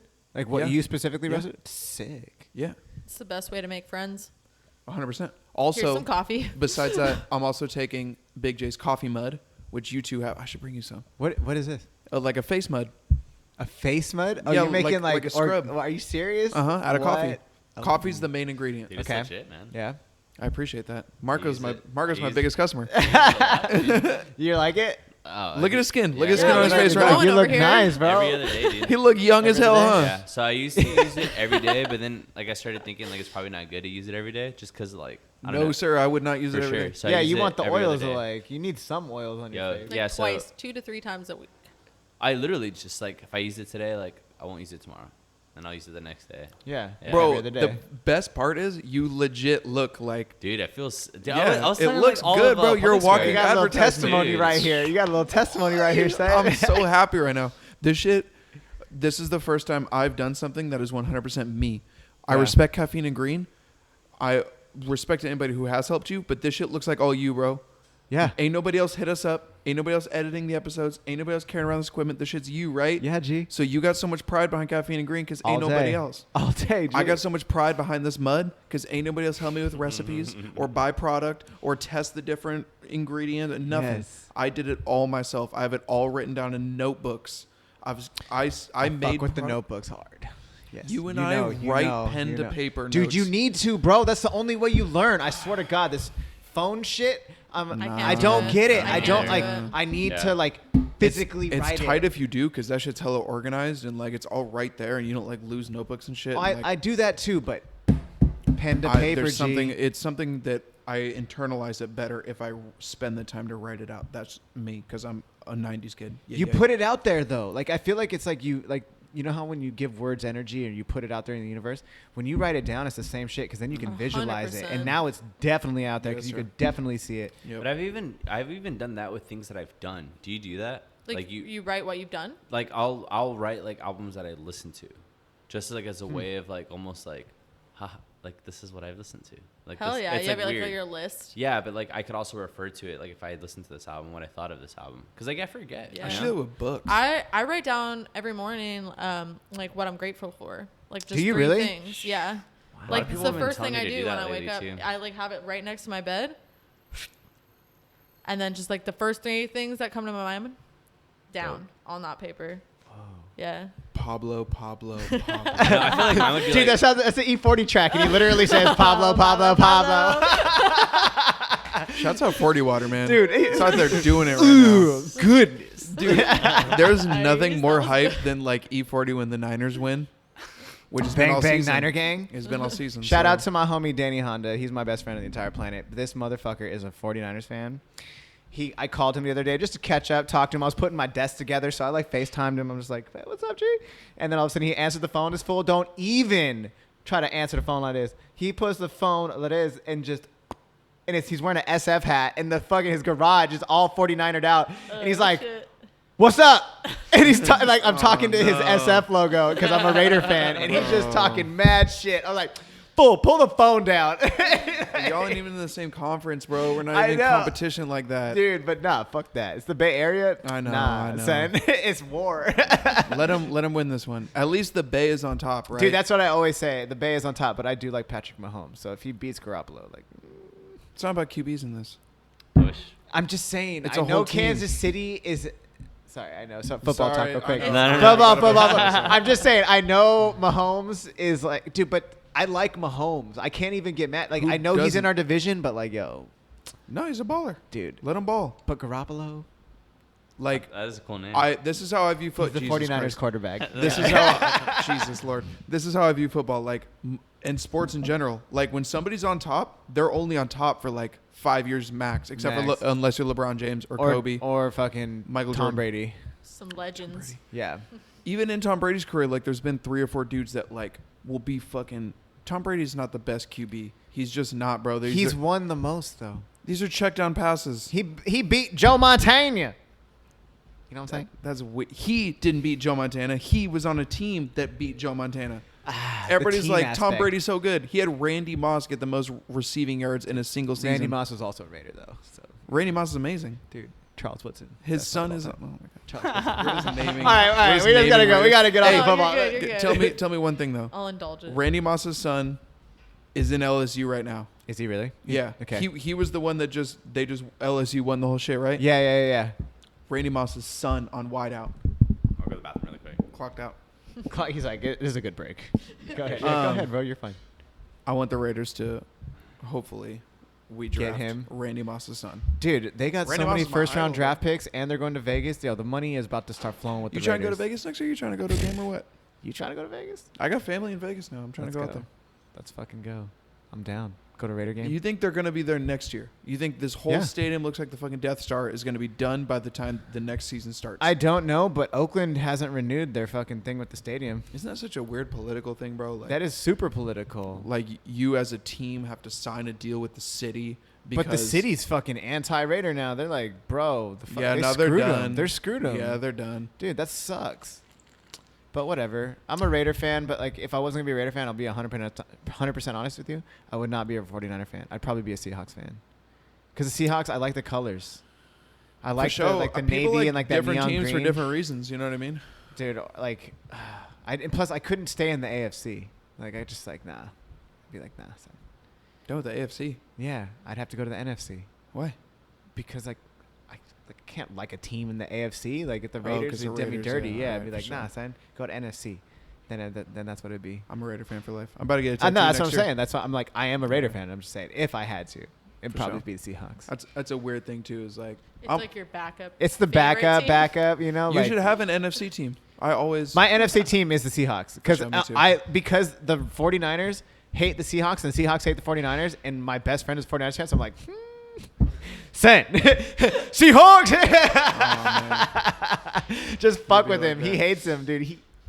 He's always like, oh, when he answered the phone, he had his phone on the thing. He's just like, bang bang Niner gang. I was like, shut the fuck up, bro. That's the worst song ever. Where's the Warriors E40 song? That's way better. Yup. Steph Curry with the shot. Yup. Like, you ever heard that Warriors edition version of it? It's way sicker. Hell yeah. Splash Brothers with the shots. Yup. Like, did we lose to LeBron? Nope. Like, you know, like that was like some shit. It was tight. Either way, bottom line. So, Marco, what's your vision with Sprocast? What do you see going forward? Well, honestly, I think it kind of like aligns with what they two said. I mean, honestly, I like being a part of it. I just like talking. I like hanging out with them. I mean, honestly, I'd rather. I would like to see it grow a little bit more and see like more people listening because I think what we do talk about is like worth listening to. Yeah. Yeah. I mean, I don't think I have any like clear cut visions like necessarily. I think other than what they said, but I think Sprocast has inspired me to like look into other like forms of like podcasts even. Like, I mean, we've even talked about it with like one of Public Square employees, Judah, like about doing like a music podcast. And Hell yeah. it's kind of been like, I think like low-key- he seems like you might know better than me, but he seems like he's been kind of like busy with this new year. yeah, I know he's he had a just lot of stuff moved, going on. Yeah. And like, so I had like run into him and we talked briefly about it. He's like, I'll hit you guys up.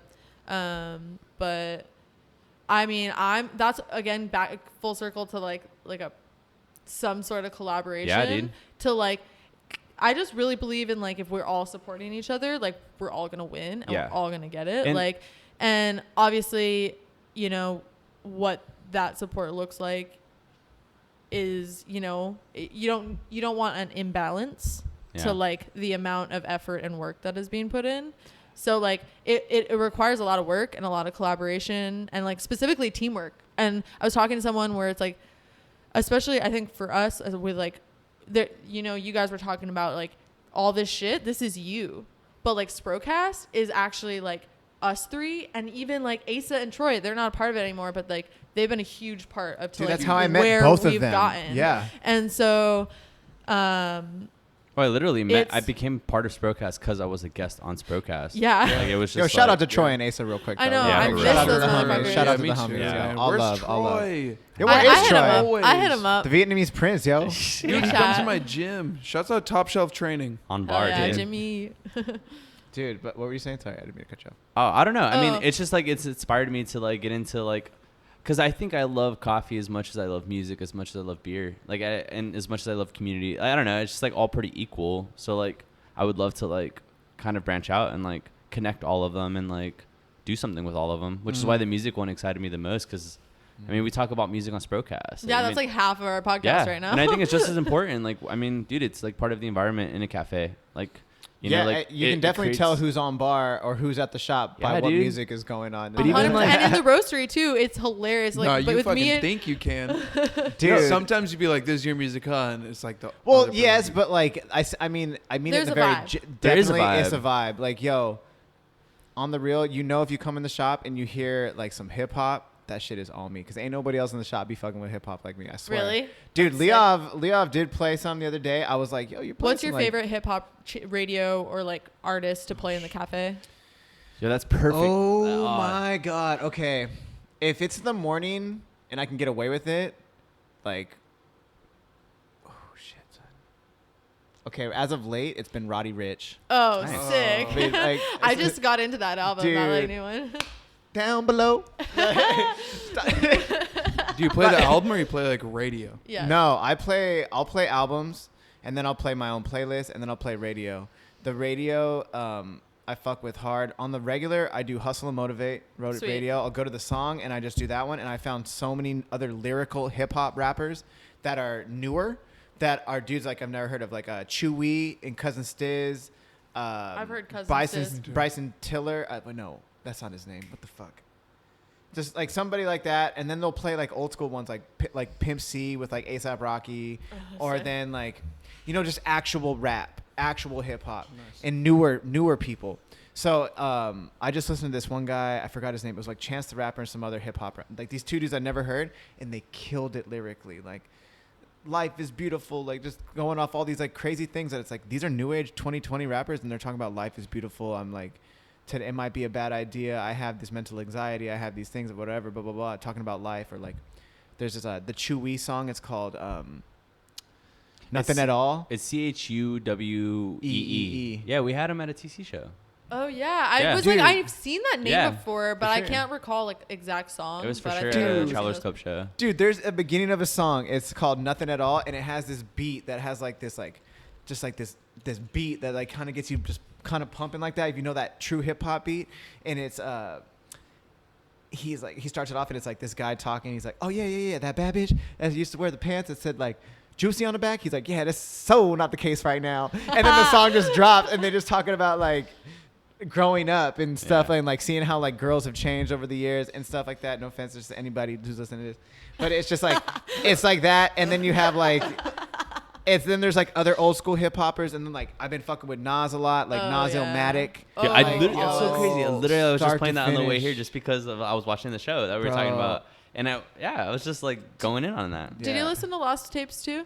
Lost Tapes, dude. Purple. No, the Oh, one that like Purple's a came track. out like this year, I think, or I like did listen to 2019. it, but I don't know it well enough. Like I know all his other albums, but then Mac Miller, yo, Circles? Circles is good, Oh, but swimming, Swimming is Swimming? killer. But them back to back, yo. the There's back to back. That's what they were supposed to be, though. I know, and I've literally when I get into albums, I just fuck around with like the arrangements. See, that's and like do it. Oh, dude, for sure. I mean, I do that all the time. I mean, Yeah. I think. But also, I love the luck of shuffle. You put Yeah. Yeah. like maybe you put 2 albums in a playlist and then shuffle that shit. Dude, I didn't even think about that. That's Yeah. a really good idea. Yeah. I- Dude, no, Mac Miller for sure. For some reason, I really like arranging Kanye albums. Like Oh, later yeah. Kanye albums, I feel like more than earlier Kanye albums, but I like putting them like in the order I like. I 'cause- know exactly. Yay. 'Cause sometimes- Yay is like the new Kanye album, one of the newer Kanye albums Yeah. that I fuck with. I was listening this morning when I got in that's here. such a good album. When I got in here, I was making my pour over to Wouldn't Leave. and then it played the last 3 songs, and then it went to the one he talks about his daughter. It's like, I want my Violent Crimes or something like that. It's Violent Crimes. Oh yeah, where he's talking about like I don't want you to be like this. Yeah, like, he's I want my daughter to be a monster like Nicki, but no Minaj, or something like that. It was oh shit, you got that? Yeah. Yeah, and it's like, dude, Kanye might be fucking crazy, but like I can't help but like when I listen to his music, it's just for me when I listen to music, regardless if I'm in the cafe or not, I feel it. And like you were asking me about if I see music in colors, I don't. But I feel music in my being. For sure. Like, it My affects heart's me. Like, racing especially right with Kanye though, because I was talking about this with the public tour the other day. Just like I started my day with Graduation specifically, and that album is great like, album. Yo, I did that the other day. what's happening, Kanye? If you go into that day with that album, just hearing Good Morning, and then just like it's Dude, confidence, and it's like yes! super just like That's such a good album to start the roast day to. Yeah, dude. 6 a.m. And then I arranged that album specifically because I feel like some tracks need to go right after each other just because of like the way that like they feel. Dude. And then 808 specifically. 808s like, and Heartbreaks? Yeah, like I hate that it starts with Say You Will. I think that's the worst song to start that album with. I think it should have started with Welcome to Heartbreak because it's like, yeah, I mean, it's literally just like cello. Street Lights, that's my favorite. Like on that album. Yeah. Yeah. That's And my favorite. Paranoid and RoboCop. I think those are like fucking killer. That's a good album. I'm gonna listen to that tomorrow. Dude, or like the first time I heard My Dark Twisted Fantasy. Yeah, dude. Yo, like that whole album is I think fire. the best 3 ones are Fire. probably for sure Yeezus, 808s, and then My Beautiful Dark Twisted See, Fantasy. I have to disagree with you on Yeezus. Yeezus. Yeah, I'm I do not like a too. big fan Dude, with that I album. think it's because Yeezus and 808s are the 2 only honest albums of Kanye. Like in terms of like emotion, like what it's about like Ye? anger. It's all about dude. He's super Yeah, crazy now. But that's like to me, those like the most vulnerable were those 2 because it was like anger and like I'm like fucking pissed at you guys because like no one's paying attention to me, like type thing. Like but everybody's paying attention to him. But It's that's crazy. the thing though, and then like He's 808s is fucking like crazy. just like sadness and like I'm his depressed. mom died. Yeah. Yeah, and he almost got married and that didn't happen. Yeah. But Dude, those are like the 2 and, most vulnerable, and then like My Beautiful Dark Twisted Fantasy being like, this is a masterpiece That's a of an album. masterpiece. Jesus But Christ. I Yeah. will say, the best Kanye album of all time is still College Dropout. Ah, dude, I don't know, cause Dude, it's the best. I think Bro. there's definitely something to its context too, like of like when it came out and like how impactful it was then. But like I have to, I don't know what you're about to say, Marco, but like I think there is something with like time and like the new shit that like maybe it ages it. I don't know. Not to say like I don't know. I think Dude, I think the only thing that dude, it's I mean they're all good albums. Family Business. That I know. Yeah. When I heard that song for the first time, I instantly thought of all of my cousins That's growing crazy up with because that's them, one of my like, favorite ones on that album. But That's cool. Bro, that shit. I think the thing that carries that album is like if you know like how he came up and like the Exactly. struggle it was and like him not being like super like liked by like rappers, producers, like they always like he's a producer. That's it. Yeah. Like that's where it's cool. That's the come up. And, Yeah, like, that's the what I mean. confidence, It's like yeah. that was that hunger. He's like, this is my best shit at that moment, Yeah. in that moment of time. And he came out with it, and then you had Jay-Z fucking with him. It's But like, I don't even think like you know? I don't even think he knew what the fuck he was doing. That's Nah, why hell I think, nah. That's why I think when you get later and you're just like, oh, he's not He's like a rapper. matured. He's not a And, producer. like- he's like and He's like a- he's like a evolved. curator. He's like a he's a musical genius. yeah, dude. So then you have like My Beautiful Dark Twisted Fantasy, Yeezus, like to me those are like you got Daft Punk on All those some Good of those. Friday I mean, drops, like, dude. I remember that time when they're like dropping those like that's Good like Friday peak singles. Kanye. Like those, I think that era, like end of Graduation, going into like 808s, like into like My Beautiful Dark Twisted Fantasy, and then Yeezus, and then Life of Pablo is like that. Life of Pablo got me fucked up. I be listening to Life of Pablo a lot recently. Again, Saint Kanye this Pablo? morning. Oof. Dude, I was listening to Light Beam. Ultralight Beam, yeah, Oh, dude. We on an ultralight beam, and then it's like the we on an ultralight beam. This is the God dream. That like, album yo, is- that shit be getting me like That album's killer. I'm And not then- even religious. I just, Dude, think about it. That's like the only album that like was ever like manipulated multiple times post release. Yeah. Oh, Like, I was just talking to That's someone such a about cool this. concept. Like, someone like working on a track like an album. And how consistently like through how time. that's so specific to the streaming platform too. Yeah, dude. Like it's you just- can't do that if you're like releasing records. I think that was such a pivotal moment that was like overlooked. Like, how cool would it be if you hear like new versions of like albums, like an update, just based on like what the artist thought of well, it. that's and, when they did like the Gray albums and stuff when they did like Beatles with the Wu-Tang tracks and shit. Yeah. So I get you. I feel you. But like, how about this? Shifting gears away from like Kanye, like We'll go down a rabbit we hole. could definitely there. go, yeah, because we all like Kanye. I don't think Jay likes Kanye. It's all right. It's okay. We Did you sat through notice your my football silence? talk. I of that intentionally- We entire sat through your conversation? football talk. But dude, but like the one thing too is like I think more like just on a quick note about the hip hop, like as of recently, again, I've been more into like lyrical. I've kind of gotten into this segment where like I want to hear lyrical shit and gangster shit at the same time. So I hear like DaBaby, who can do a little bit of the best, which I love DaBaby. But then J. Cole, I've been fucking with J. Cole so hard lately. He doesn't fuck with J. Cole. I gotta Dude. call him out. Okay, then I'm gonna share with you as a person who like I'm describing to you about how I feel music. For sure. I've been going through some shit in my life recently, and I'm quite emotional. I'm not even gonna lie. I've said it on the podcast. Like, dude, I cry all the time. Like, straight up. Like, I cry probably like I say like once a day. Like, on just get it out. Fuck it, whatever. Fuck it. I don't even care. And then like, but I was driving home the other day, and not the other day. It was like a couple months ago, and I had just heard "Family and Loyalty" by DJ Premier, Gangstar. I was about to and say the J. Gangstar Cole, one. yeah. I heard that for the first time yesterday, bro. That shit is Dude. insane. Yo. I fucking was listening to it, and like I knew it was good the first time, and then like you start listening to it more and more, and you start Yeah. paying attention to the fucking lyrics. Yeah. And there was this lyric he says, he's like, if you're not feeling this, let the years pass, let the tears crash. And then like basically saying, like, I forgot what else he says, but he basically says, like, you know, let time go by after you experience shit, and then you feel real pain, you'll understand it, and then you'll start to fuck with it. And then what he's saying is just like the message he was putting in there, and like I heard it. Fuck, I fuck and with that so hard. Dude, I rewound it in my car, and I listened to it, and I started crying. Because like it wasn't that it was like it was so powerful, but at the same time it was like I felt, honest to God, like how people feel like how music, like whether it's a band or whatever like that, his lyrical content spoke to me in such a way that it was like it touched me, and it was like it's what I needed to hear. Because like, dude, you're really not alone in the sense of like the shit you're going through. You might feel like that, but there's so many people who've either gone through worse or are going through the exact thing that you're fucking going through at that exact moment. And like, then to hear it, it's just like, I don't know that person at all, but like, hey man, like, oh, thank God. Like I feel a little bit better about this right now. God you damn, know? you said know? that so fucking well. Holy shit. Thank you. That's how I feel though. Like, it's so.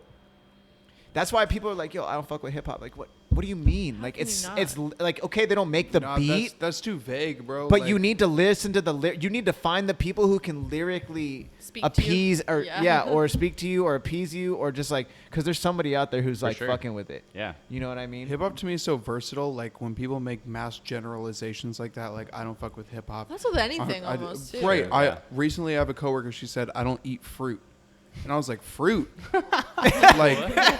At all? like she's like, oh, I'll have an apple, and I'm like, okay, but fruit is such like a wide thing. Like if you don't like acidity, you can avoid those. If you don't For like sure. berries, you can avoid those. If you don't like melons, you can avoid those. Tomatoes. All of those are fruit, every single one. True. Like even avocados, right? Technically, So, yeah. like- Technically. That's what I'm saying. Yeah. From like watermelon to avocado to blueberry to bananas to apple, like that's so versatile, and that's how I look at hip hop. Is like you could have somebody all like the fruits in the basket. you know what I mean. All the fruits. And maybe in the basket. fruits isn't the best word in this metaphor, I but really like, it. Why? you Oh, you know what I mean. But like, it's fruit. right, and that's what I'm saying. Like the difference between like the Roots to like DaBaby Yep. to like J. Cole to Eazy-E. 6ix9ine. It's a 6'9", dude. I mean, I wasn't gonna mention him. I was gonna say, well, I like to, you're saying fruits and like a basket. I would definitely say, like, I like to, my analogy is like a tree, different branches. Yep, yeah. 100%. You know, That's true. Because, I mean, there's, like, definitely branches of, like there's like hip-hop. indie, there's Yeah. indie pop, there's For indie sure. punk. Well, indie in the this, same way indie that Roddy Ricch said, you saw that quote from Roddy Ricch that was like, Dr. Dre and Eazy-E weren't the people I looked up to. Like, I'm of a certain age now where, like, Young Thug was literally my idol, and that's why I sound the way that I sound. And It's Young Thug's because- a great, like, fucking someone to look up to, dude. Especially as a I producer. actually, I sure. fuck with Young Thug because he's on this one song with Nipsey, and he goes, like my Beretta, and go, brr, brr. And I was like, dude, Well, it's not yeah. the bang. It's not, what's the other one? Is like the people, like the Migos. They do a shot one Yeah, too, but they like do. bang bang, like kind of thing. But like Yeah. he did his, it was just like. I was like, yo, that's hella the thing. sick. It's like Young Thug's so animated, and he's just like he Yeah. made it where it's not. I mean, he was like I think such an important person in like recent hip hop, and then Oh, just like for that. sure. That I think he's so important, dude. I think I can go bring this back to what you're talking about, or both you guys are talking about, is like how the early Young Thug, I did not fuck with that. I was like, no, I'm sorry, I can't fuck with this.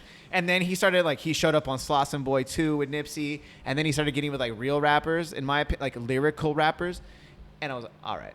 Well, in That my later, he was I, way better. I can't sit here and admit that I like Young Thug or like go out and search out Young Thug Yeah. songs. Like, but as a producer, like if this sounds fucked up, I'm not like a musical genius myself, but like I would listen to a Young Thug minus the lyrics, and just on a production level of how that track sounds, it's so almost futuristic to me. Mhm. I see, and to me, I think the fact that Young Thug is the way he is on that is that's the futuristic part. Where I'm like, oh, that's Yeah. so weird. Like he's so Yeah. goofy and wild that like It's a point of influence. It is, yeah. Like push the envelope. Why? That's why I fuck with like the newer rappers, because like, dude, they look at it, they take what people have already put out, and then they adapt it. And as they get older, they become more of the artists. They like Yeah. refine that skill. You know, you start up, and I feel like to bring that back to us, like we're like starting up. Like, you know, you've almost been doing it a year. We've Over been a doing year. a little Over a over a year year. now. Over a Okay, year over now. 2 years. Yep. And like I think this is where we're at, where like we can just start to like Fine-tuning carve it, out yeah. what it is that like we are trying to do creatively. Yeah, find your footing in a sense. Yeah. Well, that was, you know, what's funny? Wow. I got interviewed by Shieldless Mag. Shout out to the homies like Nick, Ruben, love them. They're the best. But they interviewed me. And so they were like, hey, let's go do the skate thing. We'll film at the skate park, yada, yada. And then we'll do this interview at the house. One of the questions when I got interviewed by them was like, what would you consider Caffeine and Green? Like, what kind of podcast is it? And I literally, to that point, I had never even thought about it. I was like, what the fuck is Caffeine and Green? I was like, well, it's coffee, it's skating, it's hip hop, it's physical therapist, it's anybody I fuck with, honestly. And branching out, now it's going to be jiu-jitsu coaches and Muay Thai hell coaches yeah. and stuff like Just that, dope. which is going to be tight. That's awesome. But they were like, so would you consider it a lifestyle podcast? Oh And I yeah. was like, I can see that. oh shit. I was like, all right, cool. Yeah, that's like what it is. So, but it's at the same time, I just fuck with a lot of people. So it's like, Yeah. Well, what's cool is like it's really just like this platform where you can be yourself yeah. and let that transform whatever, you know, the branding is around that. I feel like you just got to keep it hip hop. Yeah, Fuck that's all it is. You yeah. know, like it's with Hell the yeah. homies. It's interesting though when you do meet people that like, Hip hop. it's not like they're not really fucking with you like that. Like you do the interview and then it like once it's over, it's like they like peace out. Like, well, all And right, you cool. never see him ever again. Yeah, no, never. And it's like that's like it's not a bad thing. I get it because like I'm interviewing them, I don't know them at all. This is the first time I've met you. How you doing? But then there's some people who you do that with, and then you end up kicking it with them for like an additional 2-3 hours afterwards, and it's like, oh wow, that was, damn, we could have kept going. Like, you know, why stop? But at the same time, I do it with the listeners in mind. But Yeah. it's interesting. I do appreciate all the like kind of carving out that area, because now that I've like kind of established that, it gives you a better idea of like you can branch out to any homie and they're gonna fuck with you for the most part. Like, oh, you were on there, yeah. Oh, you like to do it like this? All right, cool. And give them a sticker here, or like you meet people who are gonna help you out. Like you were talking about merch. There's definitely some Caffeine and Green like limited tees coming out on the reel for the Ooh, homies. I'll be rocking That'd be that. chill. Oh yeah, for oh sure. yeah, for sure. I would definitely like to get like a coach's jacket though. That would Oh. be For so Coach. dude. Yeah, or like a beanie. Like beanies would be sick. Beanies would be dope. Like I a need a 5-panel, Yeah, I need a 5-panel. or I've been even like a rocking the old fucking one, dude. I honestly, I kind of want to get like a little joint tray. Oh shit. Yo, even Dude. papers would be dope. Imagine just papers. That's one of my favorite things. I love like little like Collectible paper. Yeah. but just like things that are like useful. Yeah. That are like that you may throw Yo, if someone away gave me eventually, papers, I'd but be like yeah, you're hell yeah, rocking dude, I'm it. gonna use these. Yeah. You know, like that's Dude, cool. or a coffee. Like honestly, the first piece of merch I wanted was a coffee cup. Oh, easy. Like, you dude, could like do that. Tyler though. Imagine coffee Like, filters. dude, with Tyler's coffee cup, I fucking sit there every time I'm in his shop. I look at the coffee cup and I love looking at the window. I'm like, that's fucking real. Like, it looks exactly like the logo. And I talked to him about it when he was on the show and when we were talking at his shop. I was just like, bro, how did you do that? He's like, bro. He said he was like, yo, he has like an entire like all the ones that were wrong, he has them, and like they'll never see the light of day. But then you see these amazing ones, and it's just like, how did you think to do that? Like, So how good. did you like? Wow, just fucking wow. I know I'm sounding like I'm hella jocking him right now, but like No, I I'm kind of am. always, I kind of because am because he's so he's- steezy. Like shit, that was so sick, you know. 'Cause And it's then- simple. Yeah, it's You- simple. It's and clean. it's like honest as Yeah. fuck, and it's just like, this is who I am. This is what I got. Like, I'm fucking putting it all out there. And he's With really- coffee yeah. under the pressure. He's Under pressure, transparent. he's just like, He's super honest and transparent. yeah. Dude, but I mean, I was talking to you about this before the podcast. I learned how to like unassemble and put the how do you say it? Novo Seminelli. Nova Seminelli. That's the. I learned how to Oh, yeah. take that thing apart because of Tyler, through his Instagram post, and then I went and Is talked that to the him about it. Mythos too? I actually don't know the model number, but I know it's he has the exact same one. Yeah. So when he took it apart and he was like, I was scrolling through his Instagram, I was like, oh, you could take this. Oh, I'm gonna fucking take this shit apart, and then just Fuck like yeah. cleaned it. Yeah, I Hell fucking yeah. love that. that's the transparency. But dude. then you talk to Tyler. He might not be a skateboarder, but he's a biker. Yeah. Or BMX or whatever, and he understands that hustle. He understands that grind. Dude, he's like lives around here, right? And then I was driving over here to the shop, and I shit you not, I seen him paddling up the hill. And I look, and you know how I noticed him was this fucking tattoo on the back of his head, and I seen the helmet. And when we were talking on the show, he was talking about how sometimes, even if he wasn't like having days off, he would have to go on a bike ride just to fucking be able to like get that energy out. And I was like, damn, I can hella relate to that. Because sometimes you need to like, just like go fast as fuck on your skateboard. So to see him, and I saw him just like pedaling up the hill, and I was like, I ain't even about to say what up, but I looked over and I seen him, and he was just focused, boom, just in there getting it. I'm just like, this guy is fucking cool. I like straight up look up to Tyler, and he's younger than me. Like, Yeah. yo, straight up, all respect. Shout out Tyler. Shout out Tired Eyes. Fucking get there if you have Always. not been there. Yeah, Period. You feel me? I might That go is there legit, this dude. weekend. Dude, you Yeah. should definitely go there. Yeah. Go support the homies, especially after all that bullshit that Yeah. happened last week. Yo, that's been happening Yo. to other shops and other like businesses. That's what Yeah, I Eric saw was saying. that. That's what Yeah. Eric was telling me. He's like, I guess James Coffee went through it, Yep. and then recently someone else went through it. Five Five and a and a dime. dime. 5 and a dime, yeah. Yeah. But then someone else Taros Gallery. Taros Gallery. That's right. That's the last one I saw. yeah, Someone going around just like fucking with like all these cool businesses. It's weird. dude, what dicks. Yeah, seriously. They're I think all they like, were, someone was telling me that it was someone in a car. Yeah, with like a slingshot. but like, why like hit these like legit like shops? I mean, you like, want to know what I heard? It's a glass company oh, are you going kidding me? around with like a to Like get more paying money into someone? that shit? Ah, that's fucking bullshit. spike business. Are you serious? That's I so mean, rough. But Just- like how? just because but like, they- are they gonna go to you kind of thing? Like that's. Yo, the what if stupidest thing. honestly They like, didn't do hit of these any shops grocery have- stores. They didn't hit any major Besides anybody. Tyler, It's all small shops. do any shops have like painted on their windows? Five and a Dime Dime. did. I wonder if it has anything to Does do with the artist James? doing it. I'm sure James. Yeah, dude. What if it has to do with the art? The painters, because that's a real like Damn. niche industry. Like people are like about that. Like the actual like Yo. there's an art of it, like doing like the Yeah. window painting. That could be Oh something yeah. too. That Never seems thought a of little that. far fetched. Is it the same It does, artist? but they're all no, not even the same artist, but like what No, if like someone, a like a rival a company, artist. like what if who's it's like a big company and we're taking from small? I don't know. I'm just a theory. that was That's the only thing all of those have in common, other than I mean they're not all coffee Interesting. shops.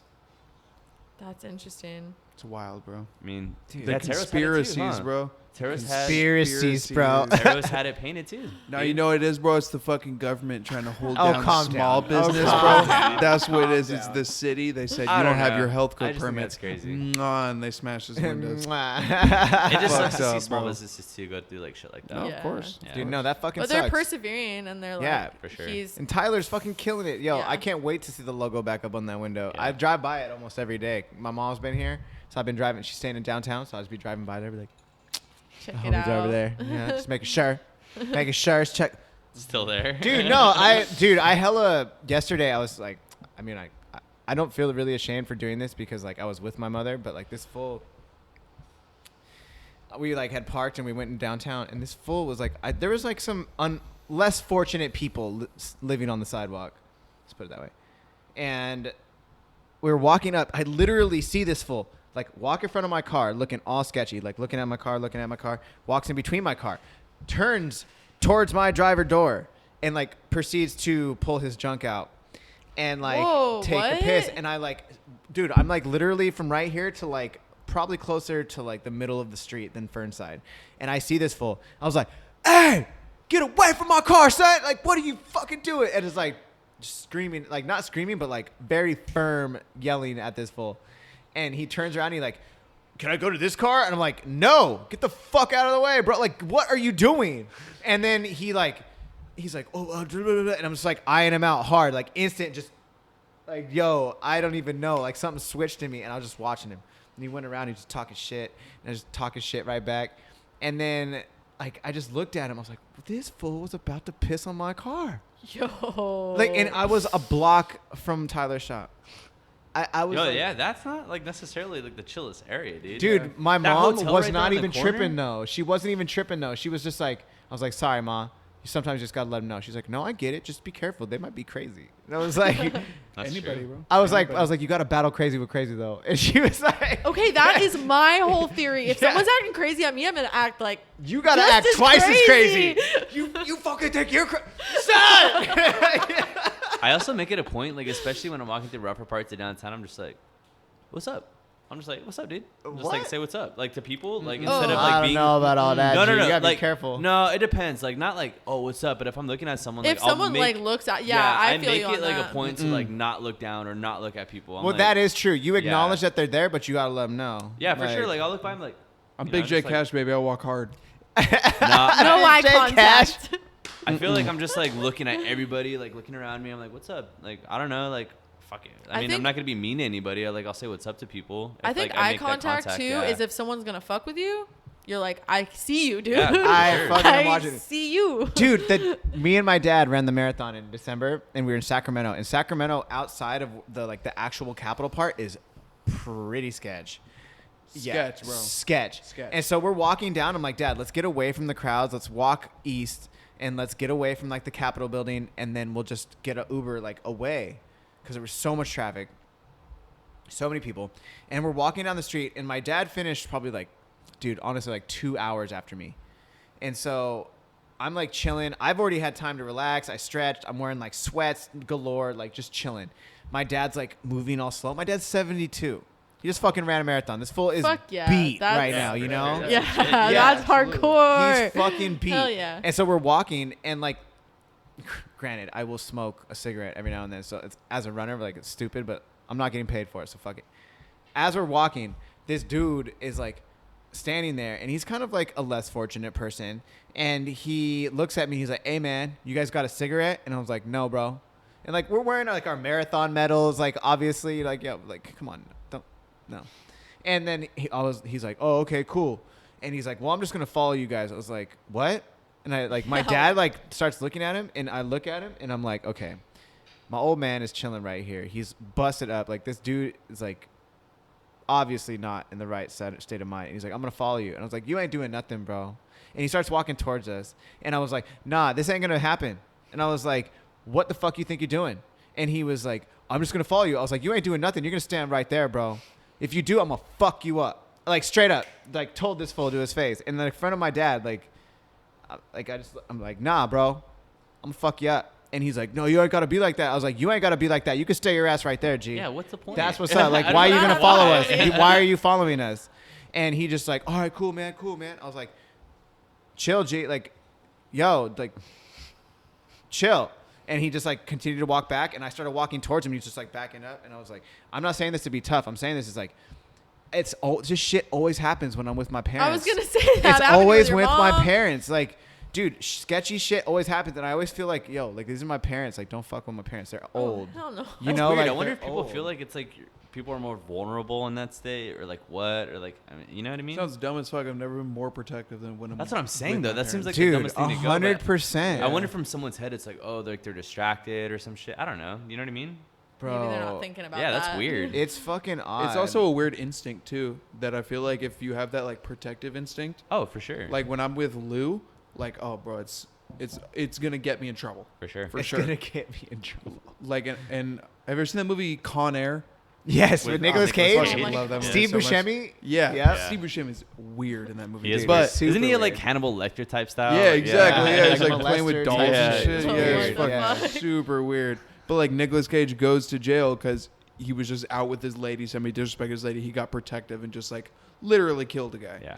And But like, he was military too, so he knew how to do it. he like knew the move, and he like, oh, I didn't mean to, but like, yeah. They're like, you knew. you knew, and so You should have known. you should have known. Like that's the story, so often in like prisons right now. Oh, like, for sure. Like dudes people are just like, blackout because protective. yeah. Dude, it's fucked up. It's been really weird, and I don't like to be like that, but it's like you have to let them know. Walk hard. You just have to let them know, bro. Like you can't be afraid. Like I'm not trying to fuck with you, but if you try to fuck with me, Mm-hmm. exactly. I'm not gonna let you fuck Yeah. with me. It's like, yeah. dude, I'm not gonna let you piss on my car. I'm For not sure. gonna let you like follow my dad, who's like having a hard time walking right now. Like, dude, you need to back the fuck That's up. just that's like defending your own. Yeah, pretty exactly. Much, yeah. It's like I'm willing and able. My dad is not willing and For able sure. right now. So it's just a I gotta be weird. for two.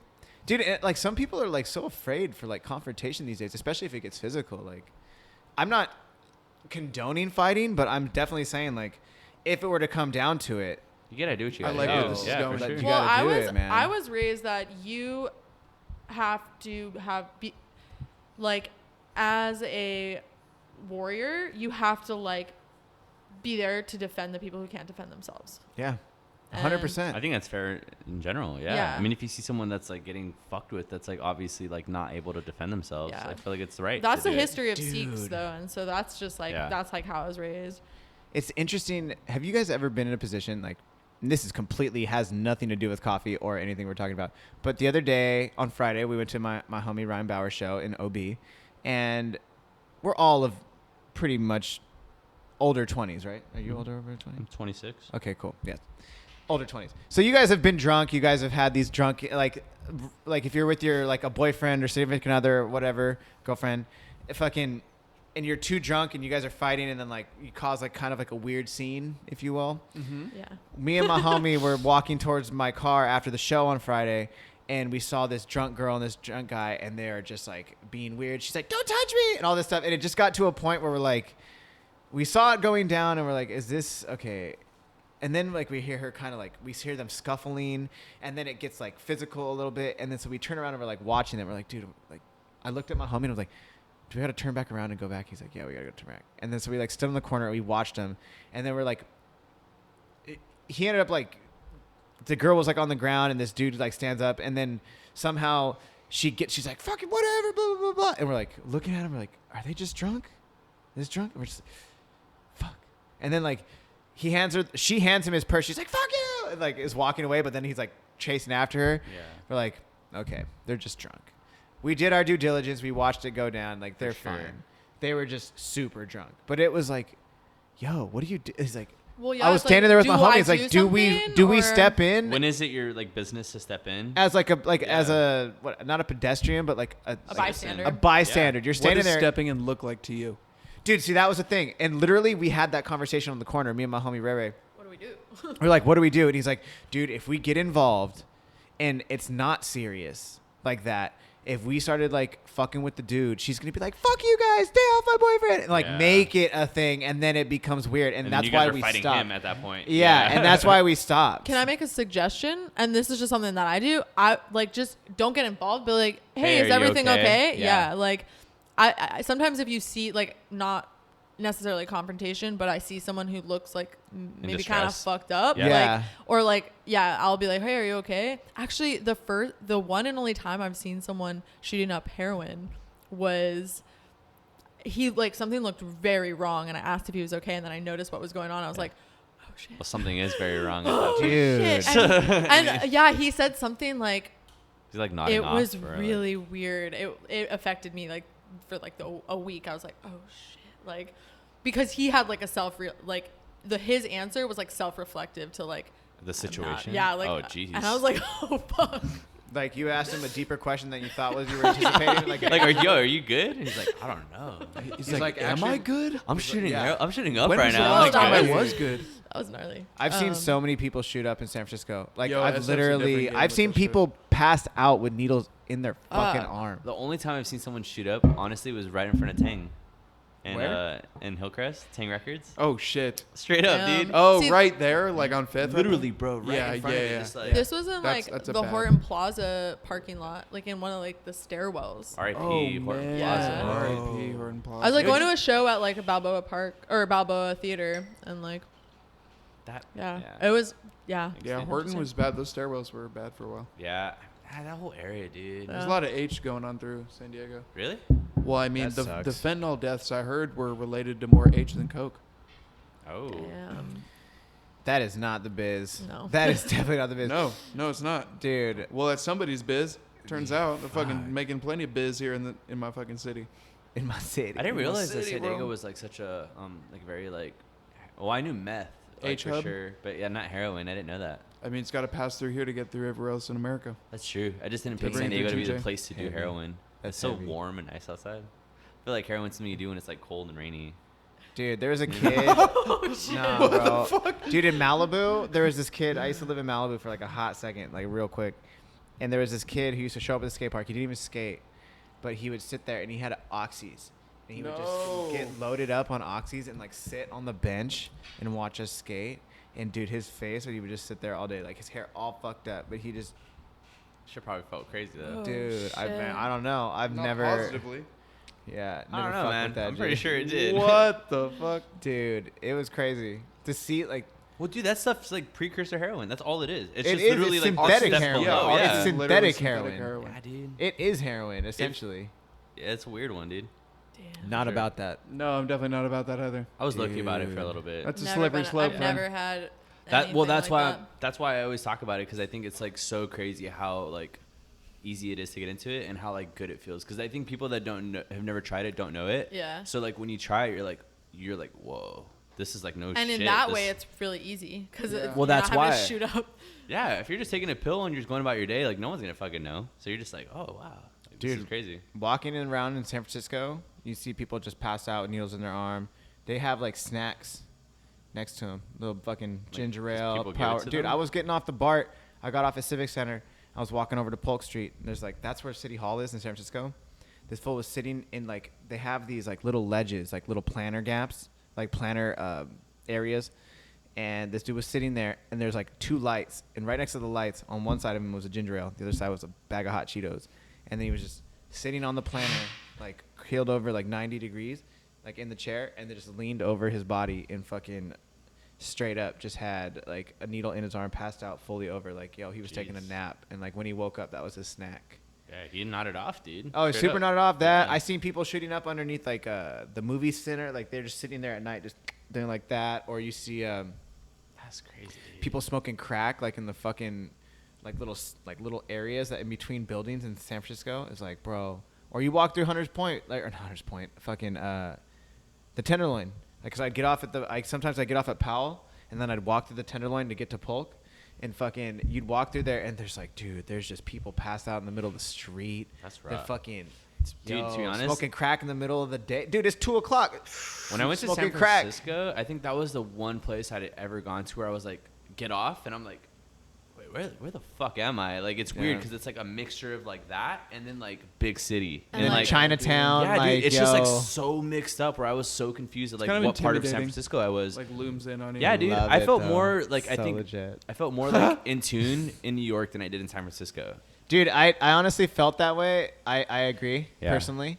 New York was a fucking mind fuck to me. Like, it was crazy. San Francisco, no problem. Yo, walking through Chinatown to get to But Lipos. you're from there though, right? Not Like, San from that- Francisco. but I'm from the that Bay Area. Yeah. Yeah. That shit. But then when you get older and you start exploring the city on your own, like, dude, you find yourself like 2:00 in the morning in Chinatown, walking up and down these streets, like, what the fuck? Well, You dude, know, that's why like in that's New my York, I experience felt too. way more confident. I felt like I was walking down the street and like I didn't feel like scared. Obviously, I wasn't going through like certain neighborhoods, but like when I was in San Francisco, I felt like everywhere I was like vulnerable. Yeah, I oh was no, like, DC, yo, dude. In SF, like that's the thing. Is like when I'm there, bro, I feel so comfortable because I know that city. I'm like, for sure. Yeah, I was like, no, we're really good. Like if you go to that street, then we'd be fucked. That's what I'm saying. I had You no know? clue, so I'd be walking down the street and I'm like, oh, that one was way chiller. I'm gonna go over there. Like I don't know the street. It's like, all a little sketch to me. dude. Every street's a little sketch. Some streets are really sketch, but at least every single one. I brought I love big cities. I brought my brother-in-law and fucking one of his homies, and they were like, "Yo, we're in this part of the city." And so I met up with them. I was like, "All right, we're gonna go to this like spot that I know that overlooks the city. You see both sides,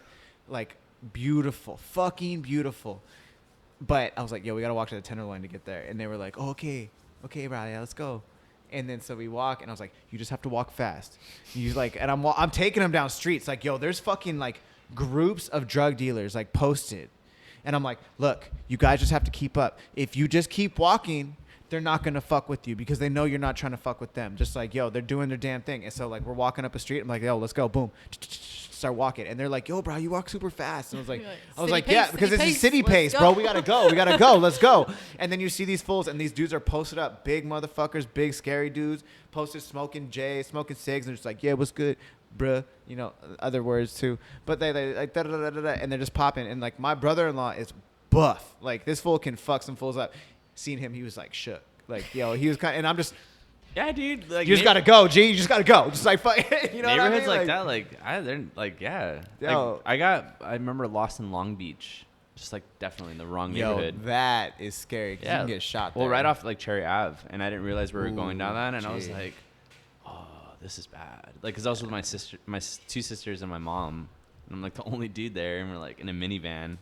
It was not chill. Bro, Yeah. Eric sent me a fucking picture the other day of Nipsey Hussle, and he's like at a mural in Long Beach outside of a liquor store.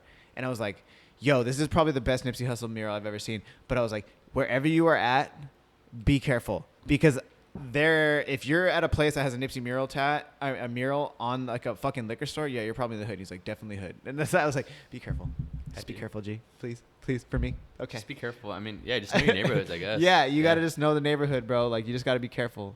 But it's also kind of exciting. I kind of like Long Beach though. Long Beach is dope. I love Long Beach. My grandma used but to live Long Beach. I went to especially, like summer downtown. Long Beach is popping right now. Chill, Yeah. dude. So much stuff going on. When I went It's to cool. summertime in the LBC, when they like let out, we like walked back to our hotel. Yeah. Dude, that's such a good song, too. Have you heard that song? Yeah. Yes. Yes, it's a really good song. Yeah, I went to Just Like Heaven Fest there. It was cool. Like they did it really well.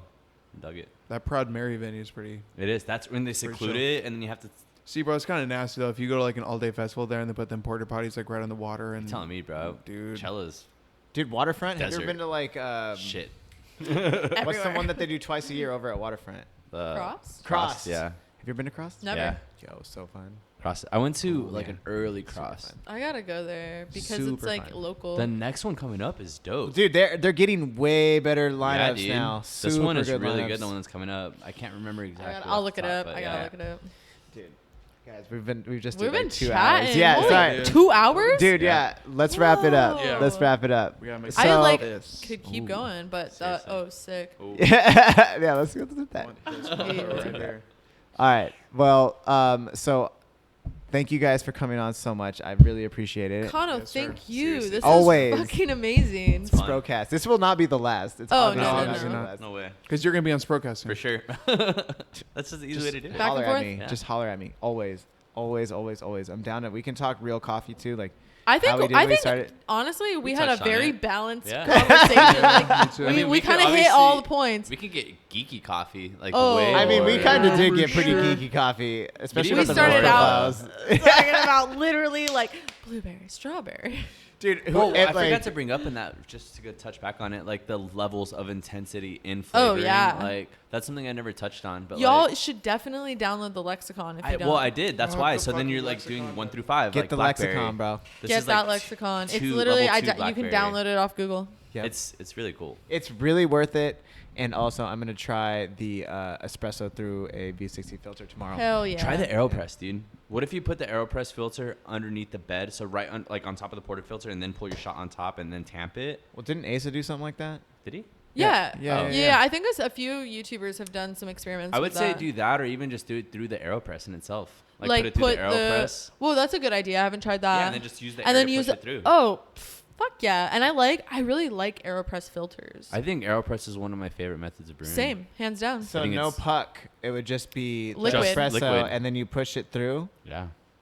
Dude, that'd be interesting as fuck. And that'd get rid of that problem of filtering it. Yeah, you wouldn't lose any of the volume of Nope. the coffee. And you can do it in a timely fashion, Exactly. so the shot's not like getting Sitting. old. Yeah. Fuck yeah! I'm gonna do that tomorrow. That's a cool one to do. That's super Try it as interesting. even if you do that and then do it like an Americano, put it through the AeroPress and then push it through. Put the whole Americano. The whole Americano through. Ooh, ooh.